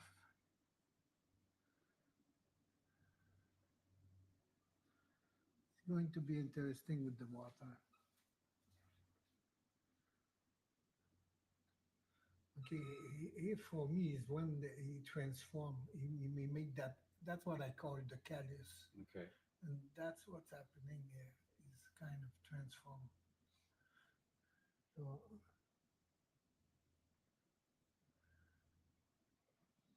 now, would this be like, since it's a sample from 1987? But it wasn't the dark, eh?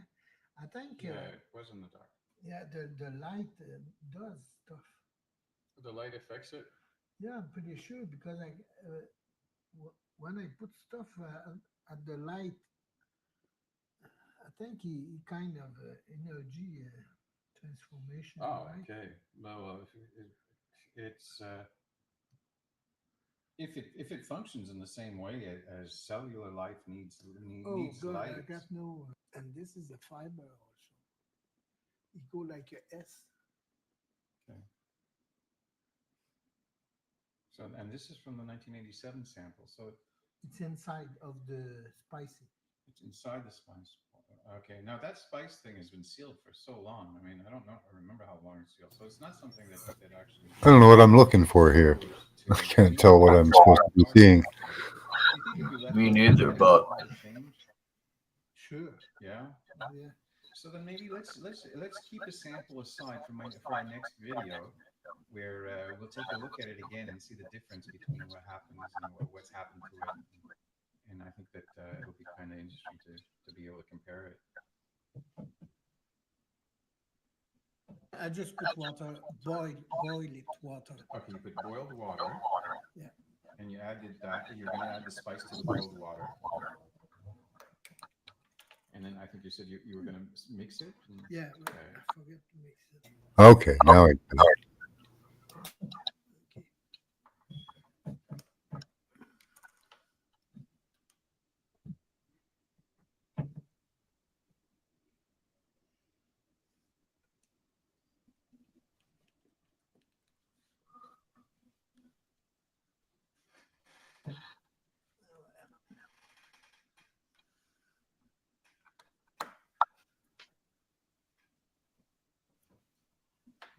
I'm going to change sides here so we can see this.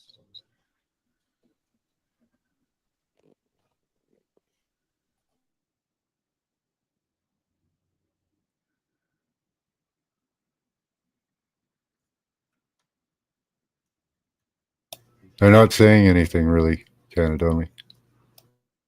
This is those margalon fiber. So the Morgellons fiber is even in the 1987 sample. That's mean he was not there. Sorry. But he go up in there after. Those dust are so small, they go everywhere. Okay. All right. So Yeah, I had one come out my nose, a red one. So what happened is okay. When I should have kept open it. that pot, all the air is all surround and you go in. And in that air with humidity, you have Morgellon. Hi, Bex. So that's what you have that here. oh, it's moving around there. Yeah, because of the water is Okay. moving. What's up, Bex? Maybe You're saying those things are nanotech. They don't look active, but I don't know if they're active outside the human body or not.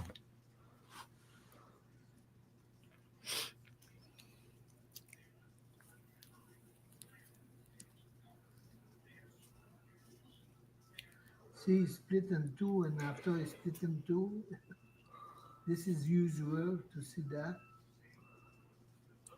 Not all the time, but it is, usual. So you see that one split in two, and after his head is splitting in two.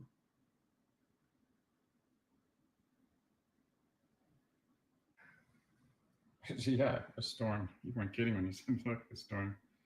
So this is all floating around in the water that you mixed with it.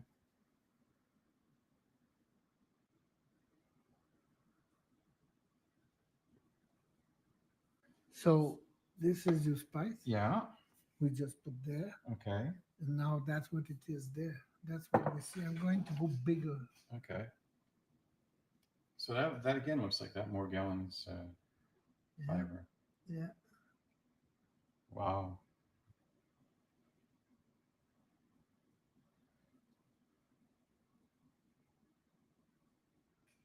One more time I can.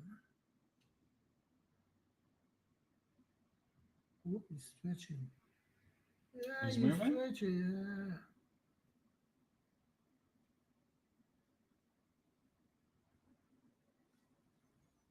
He's stretching.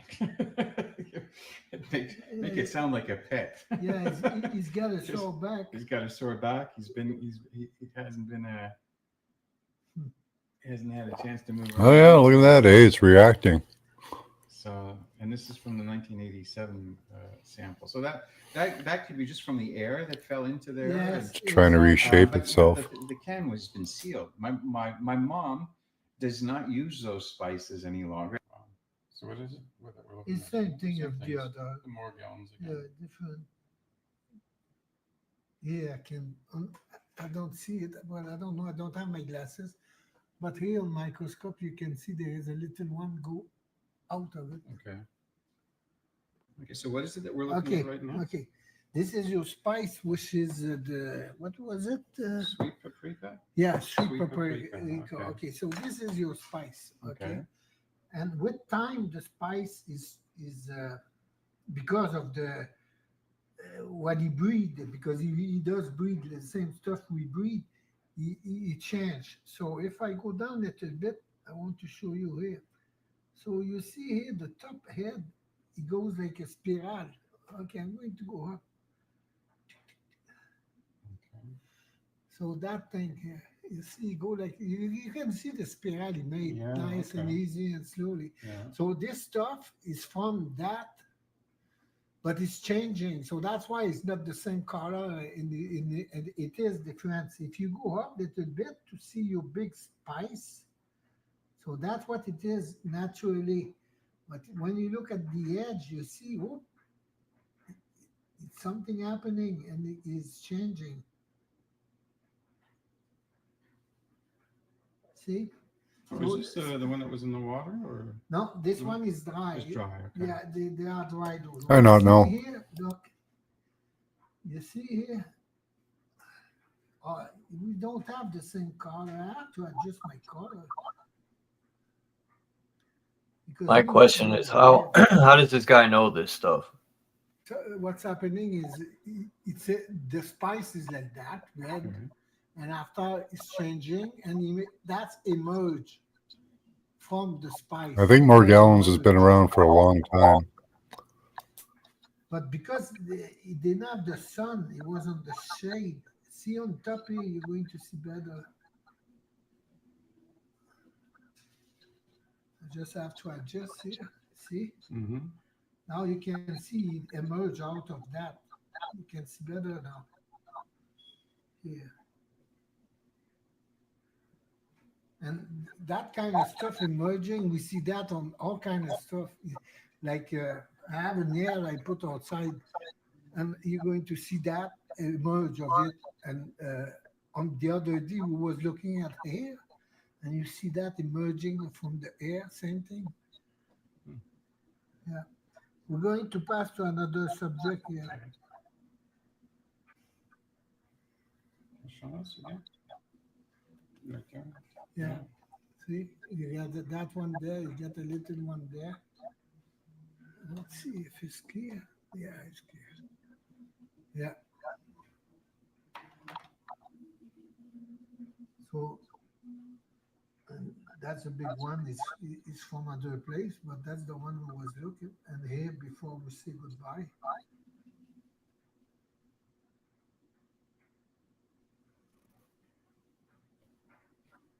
Splitting in two. Mm-hmm. Yeah. So then, if this is in the spice from back then, it could be from the air. You gotta tell me more about that, Jay Hayden. Yeah, it was changed. Okay. But it doesn't seem to be dominantly in the spice itself. No, right now, dominant, no, but like as we didn't have much, I was expecting lots more fiber. Okay. But Well, actually, this is the old sample, so I guess when we Right, see the Mr. sample, Mission? we'll be able to Nobody's compare ever it been harassed or. in terms of the amount of fiber that there's in there. Yeah. See, like the other one, it's emerging of it and doing its PR slowly. Man, they even contaminated the spices. All this proves is that Morgellons is natural. Yes, yes. Right? So I'm going to change. It's in spices from the 70s, so it must be natural. One, like what I was showing you on the other one is look at the edge. On the other one, you will see all stuff emerging of it, right? Like he does on top here. But on the other one, like all this, on the other one was lots more and sometimes huge, big. So what is it now that we're looking at here? Okay, so what we see there and what we see there, it is the paprika. What is it? That one is chili. The chili. Okay. So the spice chili, because of the transformation, is DNA with the nano. We don't see the nano. We see the result. Okay. And the result is they make fiber who pop out. And here, what we see between is the same thing. It's bridging. Yeah, yeah. Okay. This is the other end? Yeah, that's the other end of it. I'm going to put it up, slide it that way, and see his body here. See, it's always part coming out of it. Okay, well, that's going through the spice.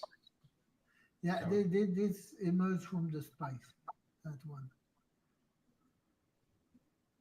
So when you see many pictures, you can see what's happening because you see, it's like when you go in the forest and you see trees, so you can see the trees when it's baby and you see 5 years after and 10 years after. So here is same thing. So here it's fresh. Yeah, it could do that, Mr. Mission. Like you see, that hole was not there before. If RFK does what he says he's going to do. And this part here is just a little part of the big hole.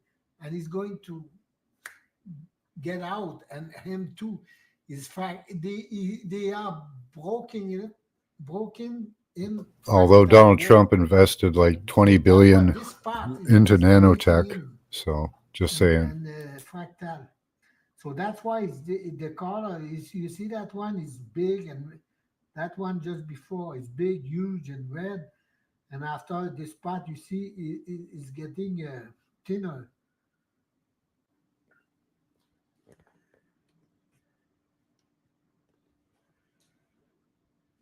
I'm going to go bigger. Okay.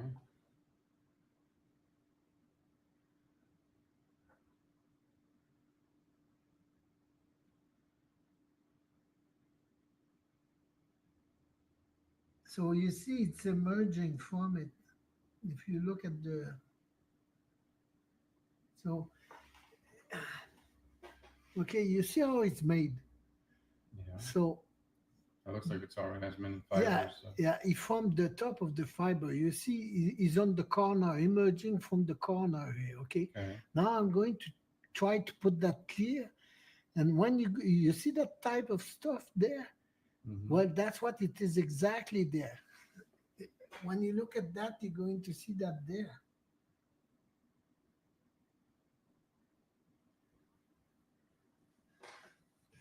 See, this kind of stuff, it is there. I don't know if you know what I mean, but that's what you see. And this now, that is coming there. And Yeah, it's probably, up Mr. there, Mission. sucking and going that way. So the matter, nice and gently, is transforming, popping out that way.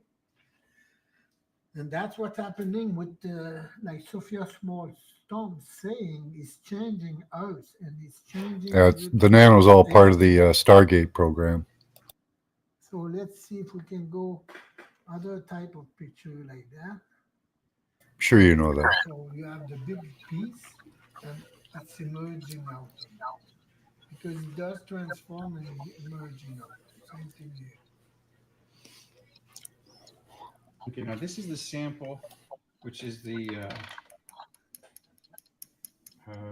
Cayenne from 2017. Showing you is because if you look at that picture right now, is thick.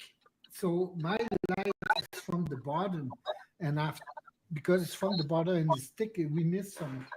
So what I do, I put the light on top. And now look at the fiber. That's what I want you to see, is that fiber is there. Yeah, this is the cayenne. Yeah. And, okay, I'm going to use the other light.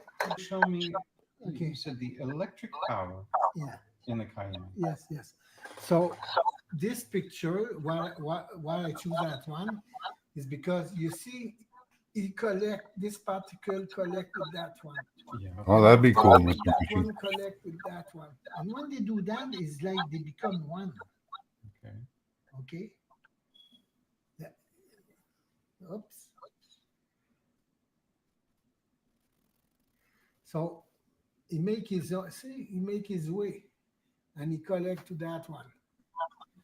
So when he's on water, you can see them on the water, they surf and they collect, and the other pass and he turn and collect. And that's thing happened there. Right, because this isn't happening to you. I show you it's not real. Because to show there is electric charge in it.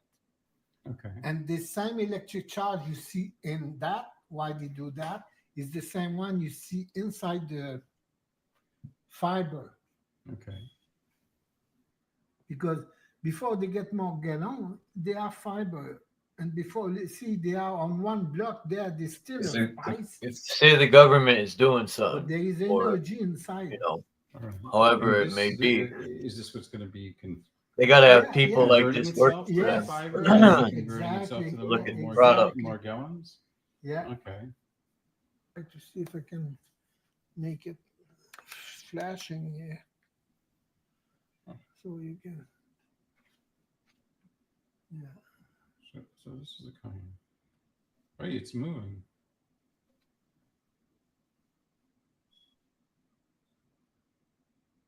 So this is the Morgellons again inside the cayenne. Yeah. Some people, they say it's not. That shit's a stick from the fucking spice plant. So let's say it's not Morgellon, but it's fiber. All right. So those fiber, when you put on your steak, is going to do what you see there inside your body. And that's what the other day I was showing you about my picture of when I send, my hands.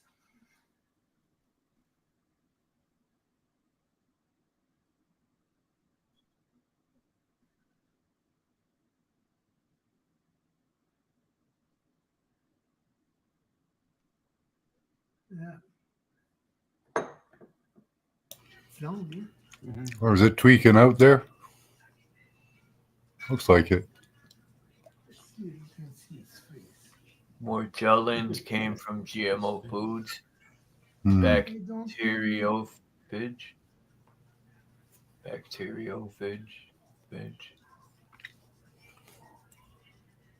It's like a synthetic bacteria. You can see is the he's getting you can see it's from He's moving right now on his own. yeah you can see No, I don't the see it moving. Here we go. matter which Maybe made that's the that water fiber moving. is from the cayenne. You can see it by the color and now he moved too much. I lost his face. Well, to talk to him, calm him down. Yeah. See, you Oh see my now God. what I Alright. mean? Yeah. That's part of cayenne. Well, It's the fiber from the cayenne. There is no doubt because it's made of it. And after you swallow question that, is, how it does this change guy know your this, inside. I check chicken and I see that inside the chicken, on the bones, inside the bones. Well, that sucks. Chicken. I like chicken. So that's my sample. Yeah, the new one.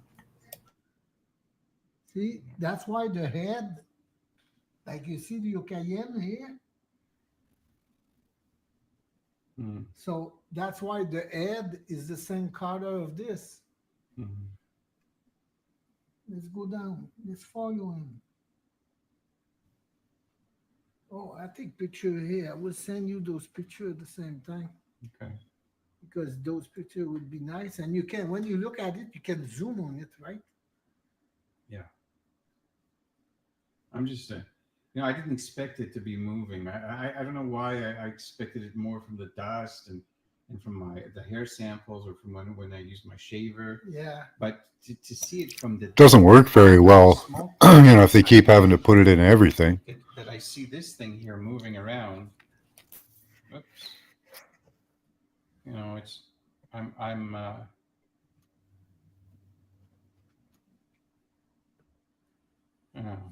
and then so we eat this stuff. It goes into our system, and then once we've eaten shit it just out. becomes part of our inside. Some of it. Yeah. So that's why we see those and rain. So the rain go on the ground, you modify the ground, and after the root of the cayenne. Yeah, Sabrina's done some work on with that Morgellons stuff inside. recently, actually. And that's what made those fiber and the cayenne changing and Hey? our human body, air, everything formed still. Who's Sabrina? Oh, Sabrina Wallace. She's her channel's Synergy. She's the one that I learned most about all the documents and stuff. Okay, this is from 1987. She teaches you how to look up the documents and what to look for and stuff. Yeah, it was a good year. She worked in the field for years, and we'll see what we setting up the W band and all that. And she was experimented on as a kid. Man, they sell us fake eggs from China, like all types of shit, man. I don't shop at them Save-A-Lots and fucking. That's become it's no longer that's snow. where It's that now in stuff be. liquid state. Yeah, I got apples in my fridge and lettuce that's staying long after its expiration date. They're just fine. They're all fake, I think, or GMO or something.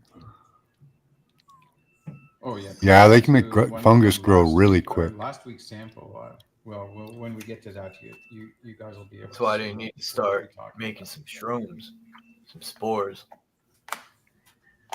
We should have took botany and not that I can't now. I'm just saying. I can't wait. this I is think just to show there's how this guy I it's watch on moving. YouTube. He does a lot of Anything with it rooms. of snow. He that lives out west thrown though. to the balcony. And I put a heaping pile. On top Shrooms of used to that come down when it from melted. New Hampshire. I brought it but indoors. I don't know about that anymore. And then I let it dehydrate itself, and this is what we ended up with. And for it to dehydrate, Yeah, fungus slash it bacteria only took about 3 days. slash nanotech. Maximum 4 days. So we're going to put that on the microscope and see what we see there. So this is our sample of the dehydrated, dry That's funny, not know. snow with the particles or particulates that ended up at the bottom of the bowl. I'm going to take picture too, and after I'm going to go bigger. That's a good start. Hey? Oh gosh, yeah.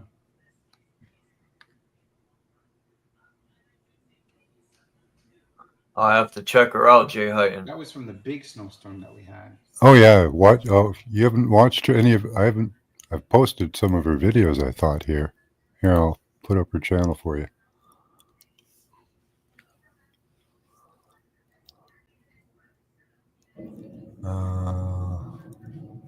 Let's see if she's posted today.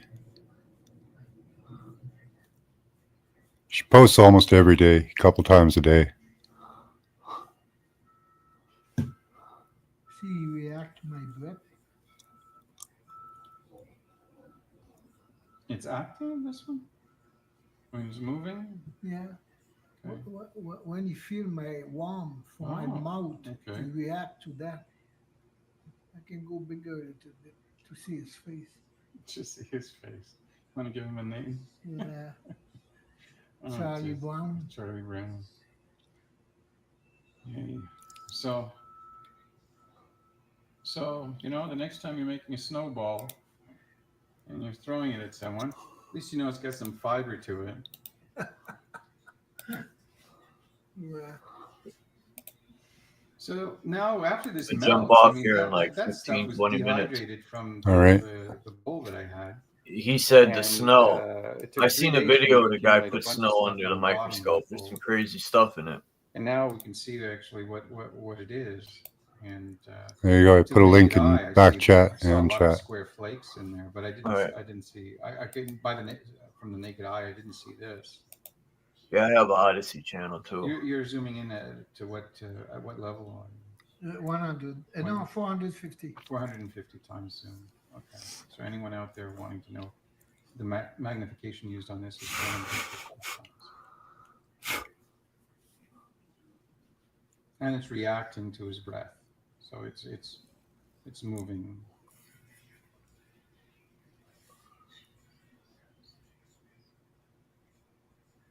That's nice and clear. Well, Yeah. You see, he's come out like he come out of that. You're forever fasting. He came out of that, and after you see Clean water only. That's a wish. Yeah. coming out of.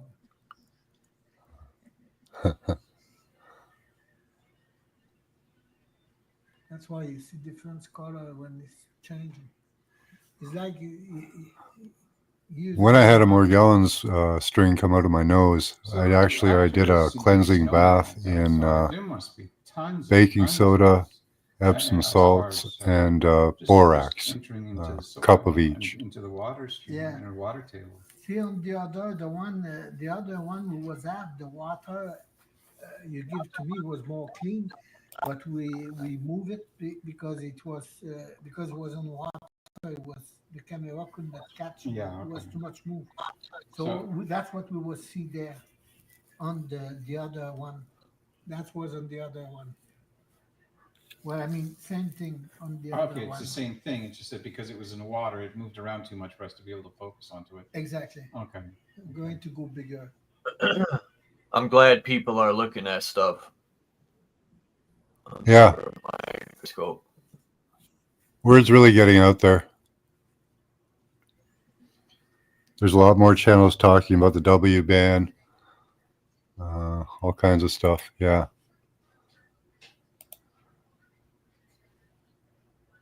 Interesting. Okay, now you see, I'm going to show you the little.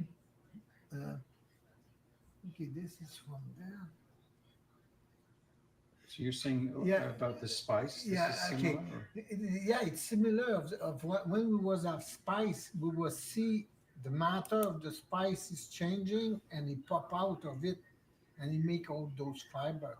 And if you we look we're going to move around it, and that big particle is dark. Right now, I don't know what is it the particle is made of, but that was on your snow, and that's what is doing. Those fiber pop out of it. I wonder if the frequencies activate them.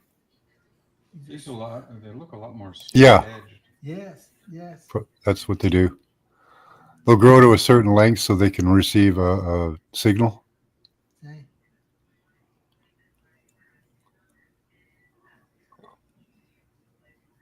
But here it look like more. It's too bad it's dark because it looked like more like. I'm going to try to. WBAN, Wide Body Area Network, which includes. Here.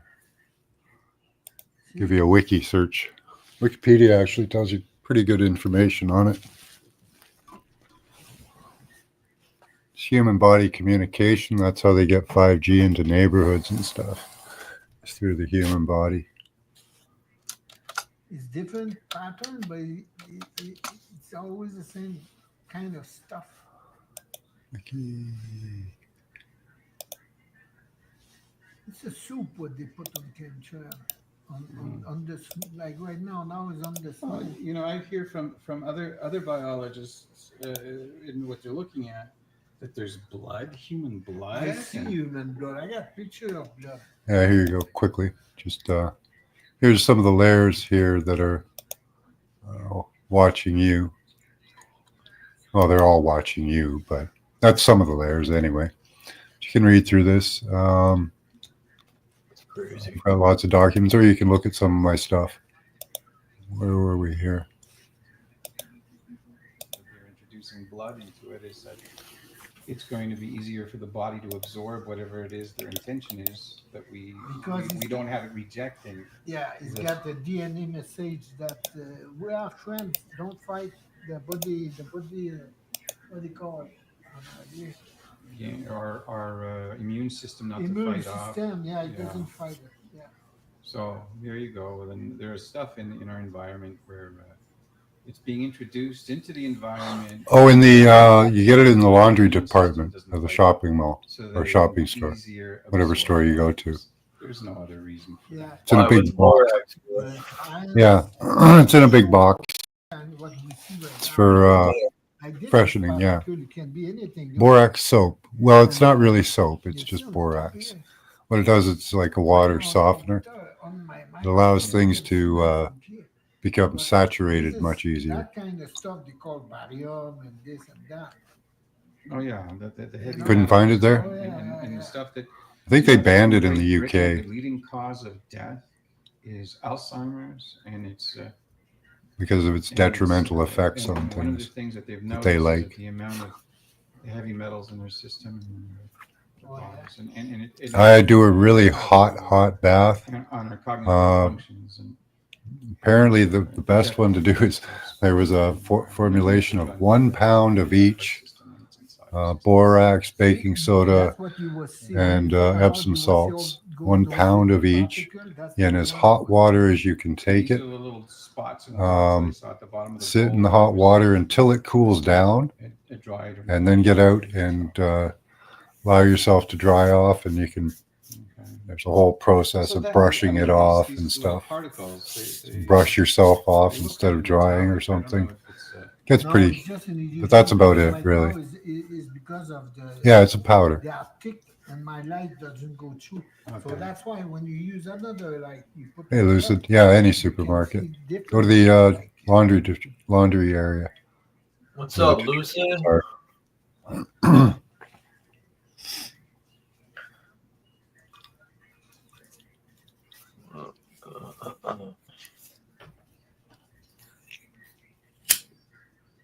Yeah, mule team. 20 mule team. Fiber at 5 o'clock.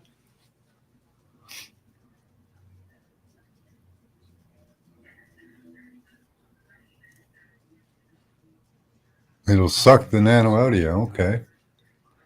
Interesting.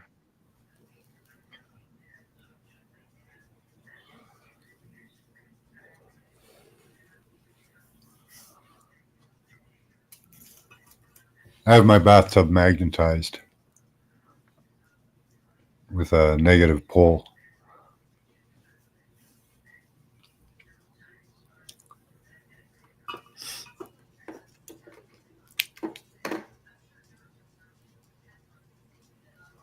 Just put a giant neodymium magnet on the side of your bathtub with a negative pole on it. I remember we had these old apartments. They would have these porcelain tubs, man. These fucking. Oh, yeah. Yeah, got to be a metal tub. That one here.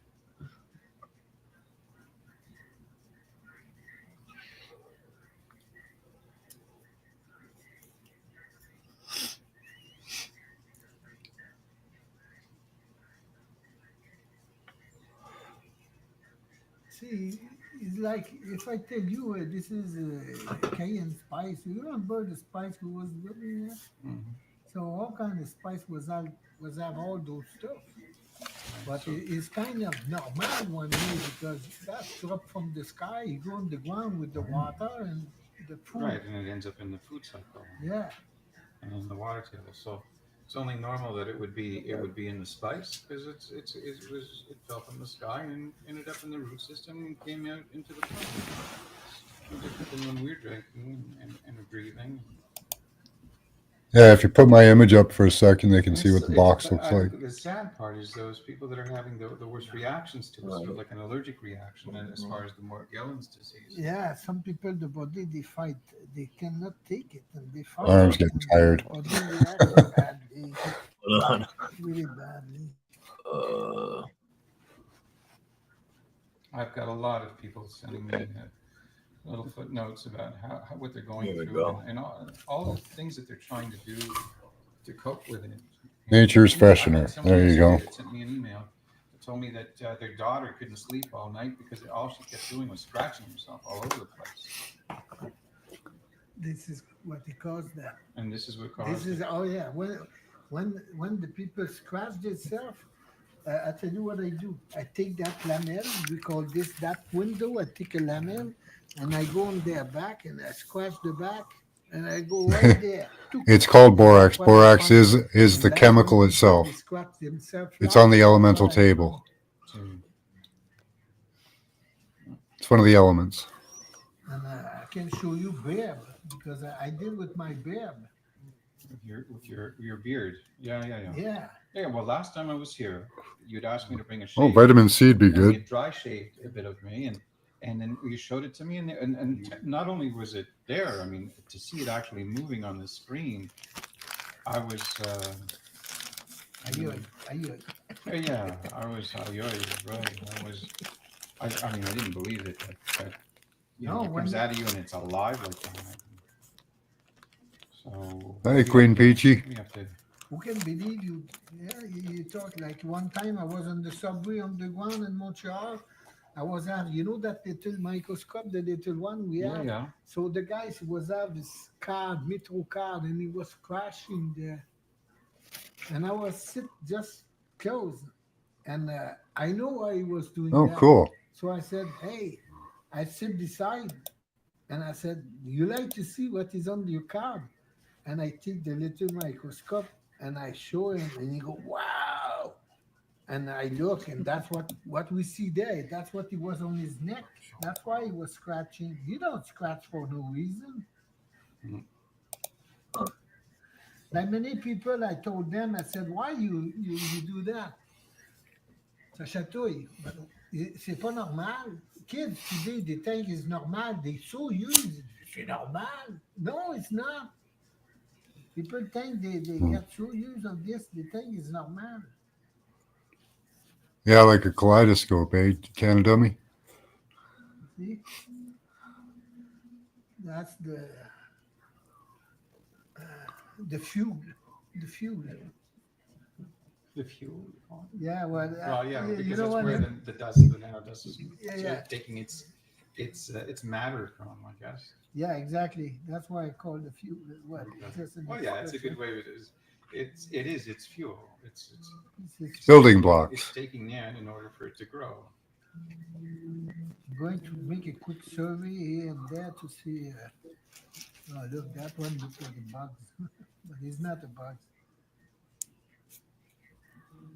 It's not a bug. Well, I have seen people show clips where Lyme. Lyme disease. Yeah, Lyme disease. Where it was actually bugs. He said it was actually lice. See, it would pass for a bug. Many people would say, "Oh, that's a bug." But, sure not. Thought he said Lyme disease was a bug. That's why I use those different light to check that how it look, right? Like when you look at human skin, it can look like that. I got picture of my skin.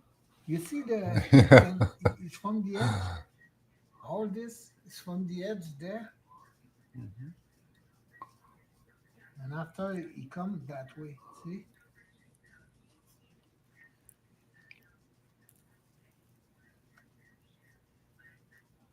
Wow. Yeah, guess he's saying the ticks carry parasites. Pardon? Before I was 12 hours on my microscope. Oh, geez. Yeah. Put all kind of stuff one after one. I guess once you see this, especially the first few times that you actually see it, I mean, I can imagine most people spending hours and hours and just looking at this stuff under their microscopes. And you know what? This is probably a lot more.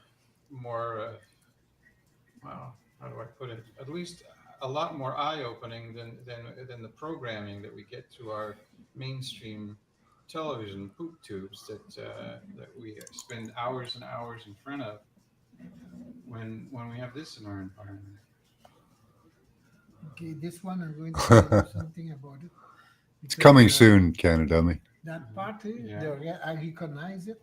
Okay. And when I told you I was at the Grand Prix of Montreal, I guess it's the weekend before. Okay. That's what the sky was full of that. Okay. And that kind of dust was of that in it. Ingredients for what, Canada? Exactly that. Baking soda, Epsom salts, and borax. Is that one? It looks a little more robust. Yeah.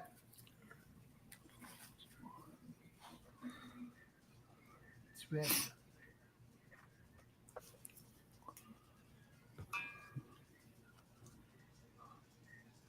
And I show you because I see that often. Oh yeah, the ingredients, you couldn't find it. I don't know where you'd find them. Some places ban it. Looks quite different from that other mouse. Oh yeah, look at this. it's really different. Might have to order it online. It has that growing out of it too. Yeah, yeah.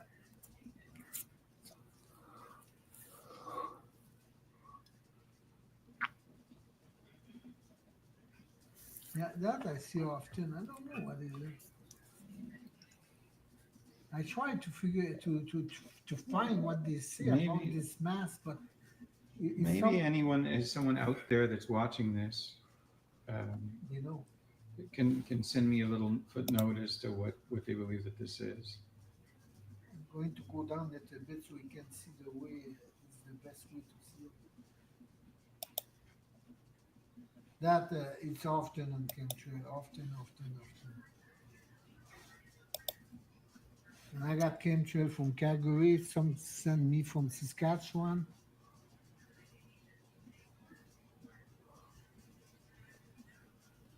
Yeah. Oh. See, same thing here.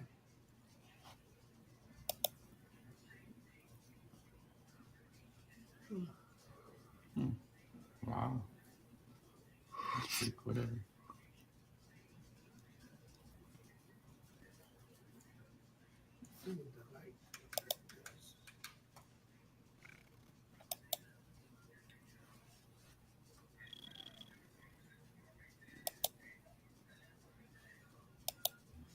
See, with the light, it's more shiny, right? Yeah. Yeah, it sort of has a metallic type reflection to it. I mean, it could not. I mean, it's dry, so it's not. It shouldn't be because of something a hydrant or like water or something like that. Yeah, Dry. graphene is the next If phase. you were flaking, They like graphene. right? Am I correct? I mean, it was. Oh, yeah, It wasn't. Reminds me of that movie Venom. Yeah. Oh, I put too much weight with my light.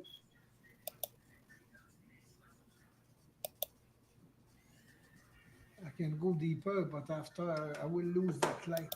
Here's the Singularity Night-in-Asians. This is by Juxtaposition.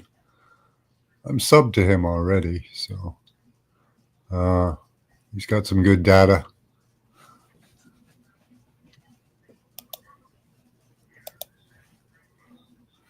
Here is how to make the anti-nano device. I love this guy. He's a little crazy for me. I saw him make colloidal water, and he used 120 volts right out of the socket of his house. That kind of I know other people that have done that. I wouldn't do it, but his methods are effective. I can tell you that.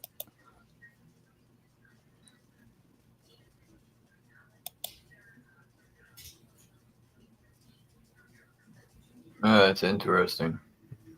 Yeah, Tommy Rogers. Yeah.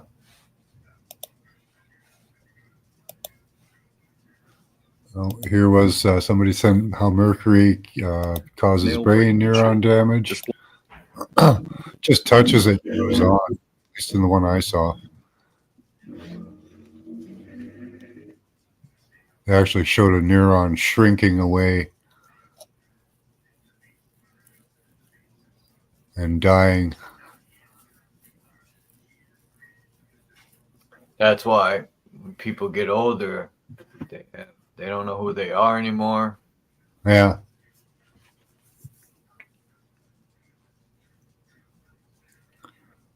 Mercury. Yeah. See? It died.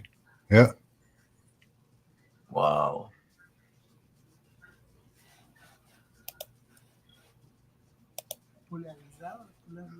Polarize.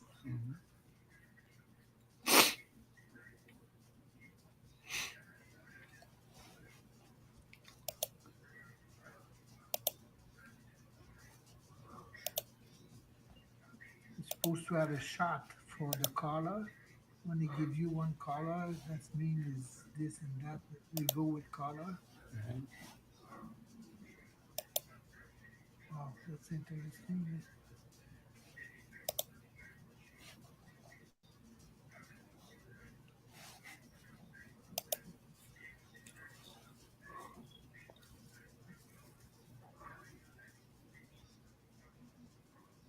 Yeah. Well, it's new for a lot of people, Mr. Mission. It almost looks like a bug. I'm gonna jump off here in 10 minutes. New to me, you know. All this blockchain going through my body, Wi-Fi. That's you know, 5G going through my body. That's new to me, you know.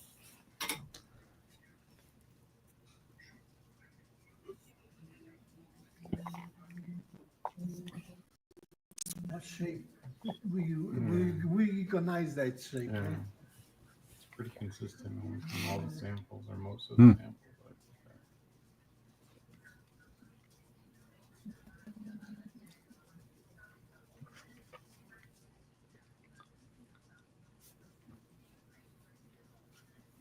So this is the one that I said looked kind of square from the naked eye, and it is. That's cool looking. That one is one. It's like a diamond. Seems kind of odd that this would fall from the sky.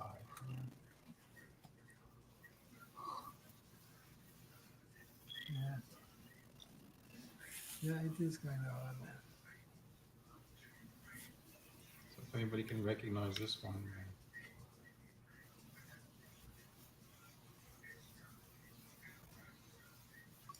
made by Hitachi. They measure only. So while I Can't was read it. here, I took A ginger file body, and filed it area underneath- network.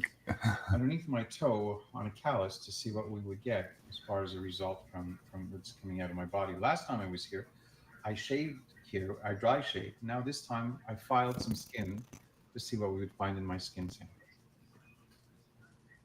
You stop there, and after I move it to the other one, and then we're going to go down to show you the your skin dust. Okay. You make a Yep, pattern of electric. with your router So we and can other see devices around you, yeah, doing also. and other You people, can see the fiber out of it. and the air Now, molecules, if you follow down, because they use those too, in your blood, in your you tissue, make a, in your bones. yeah. You see, make all They use everything. straight line of electric. I'm going to show that way. You see better, I guess.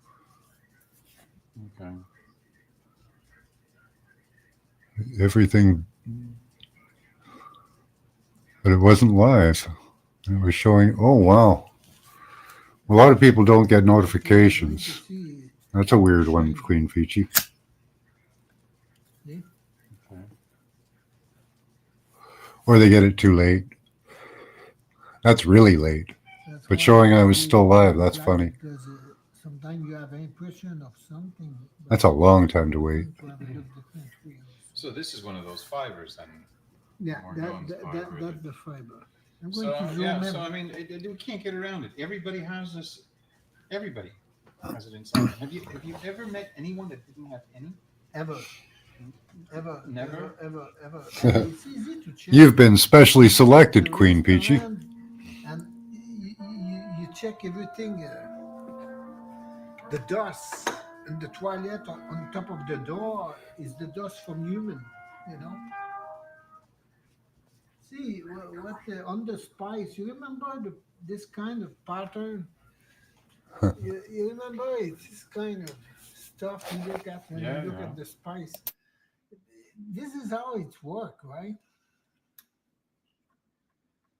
Come, I don't have. Oh, like, okay, I'm 400 times, that's why. This is your skin 450 times. All right. Yeah.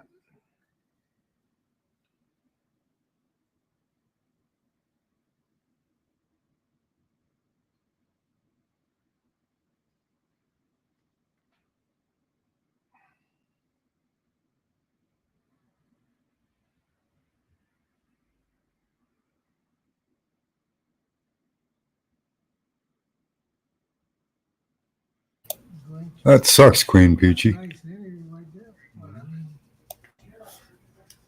not so nice, but it's clear what I mean. Yeah. Okay. Oh, this is clearly a fiber that.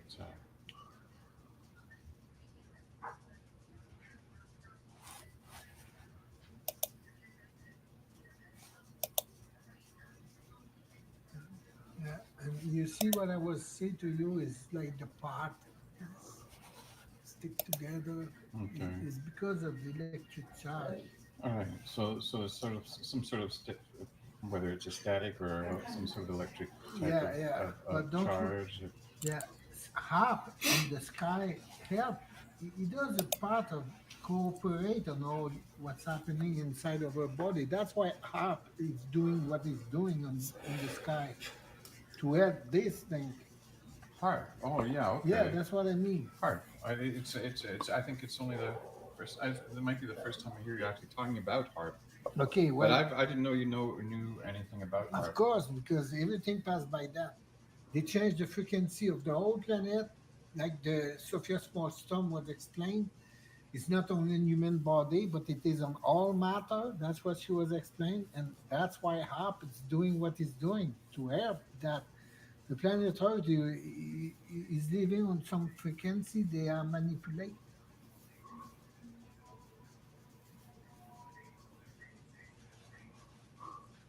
going to go bigger. Let's see bigger. Sorry to hear that, Queen Peachy, if you lost someone.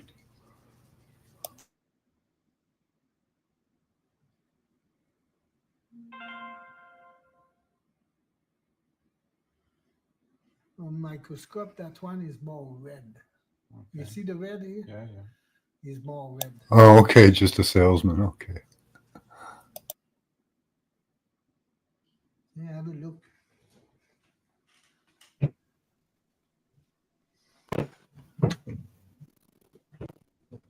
Oh yeah, I see.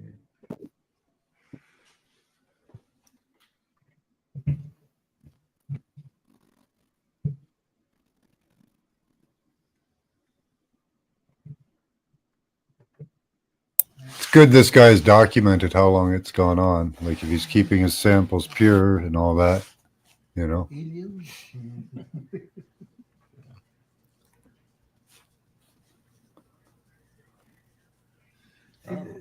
Yeah, you see why? Because he's related to two mass, right? And hey, you look Oh, just running my name, you got blocked? You see it there, you see it there. Yeah.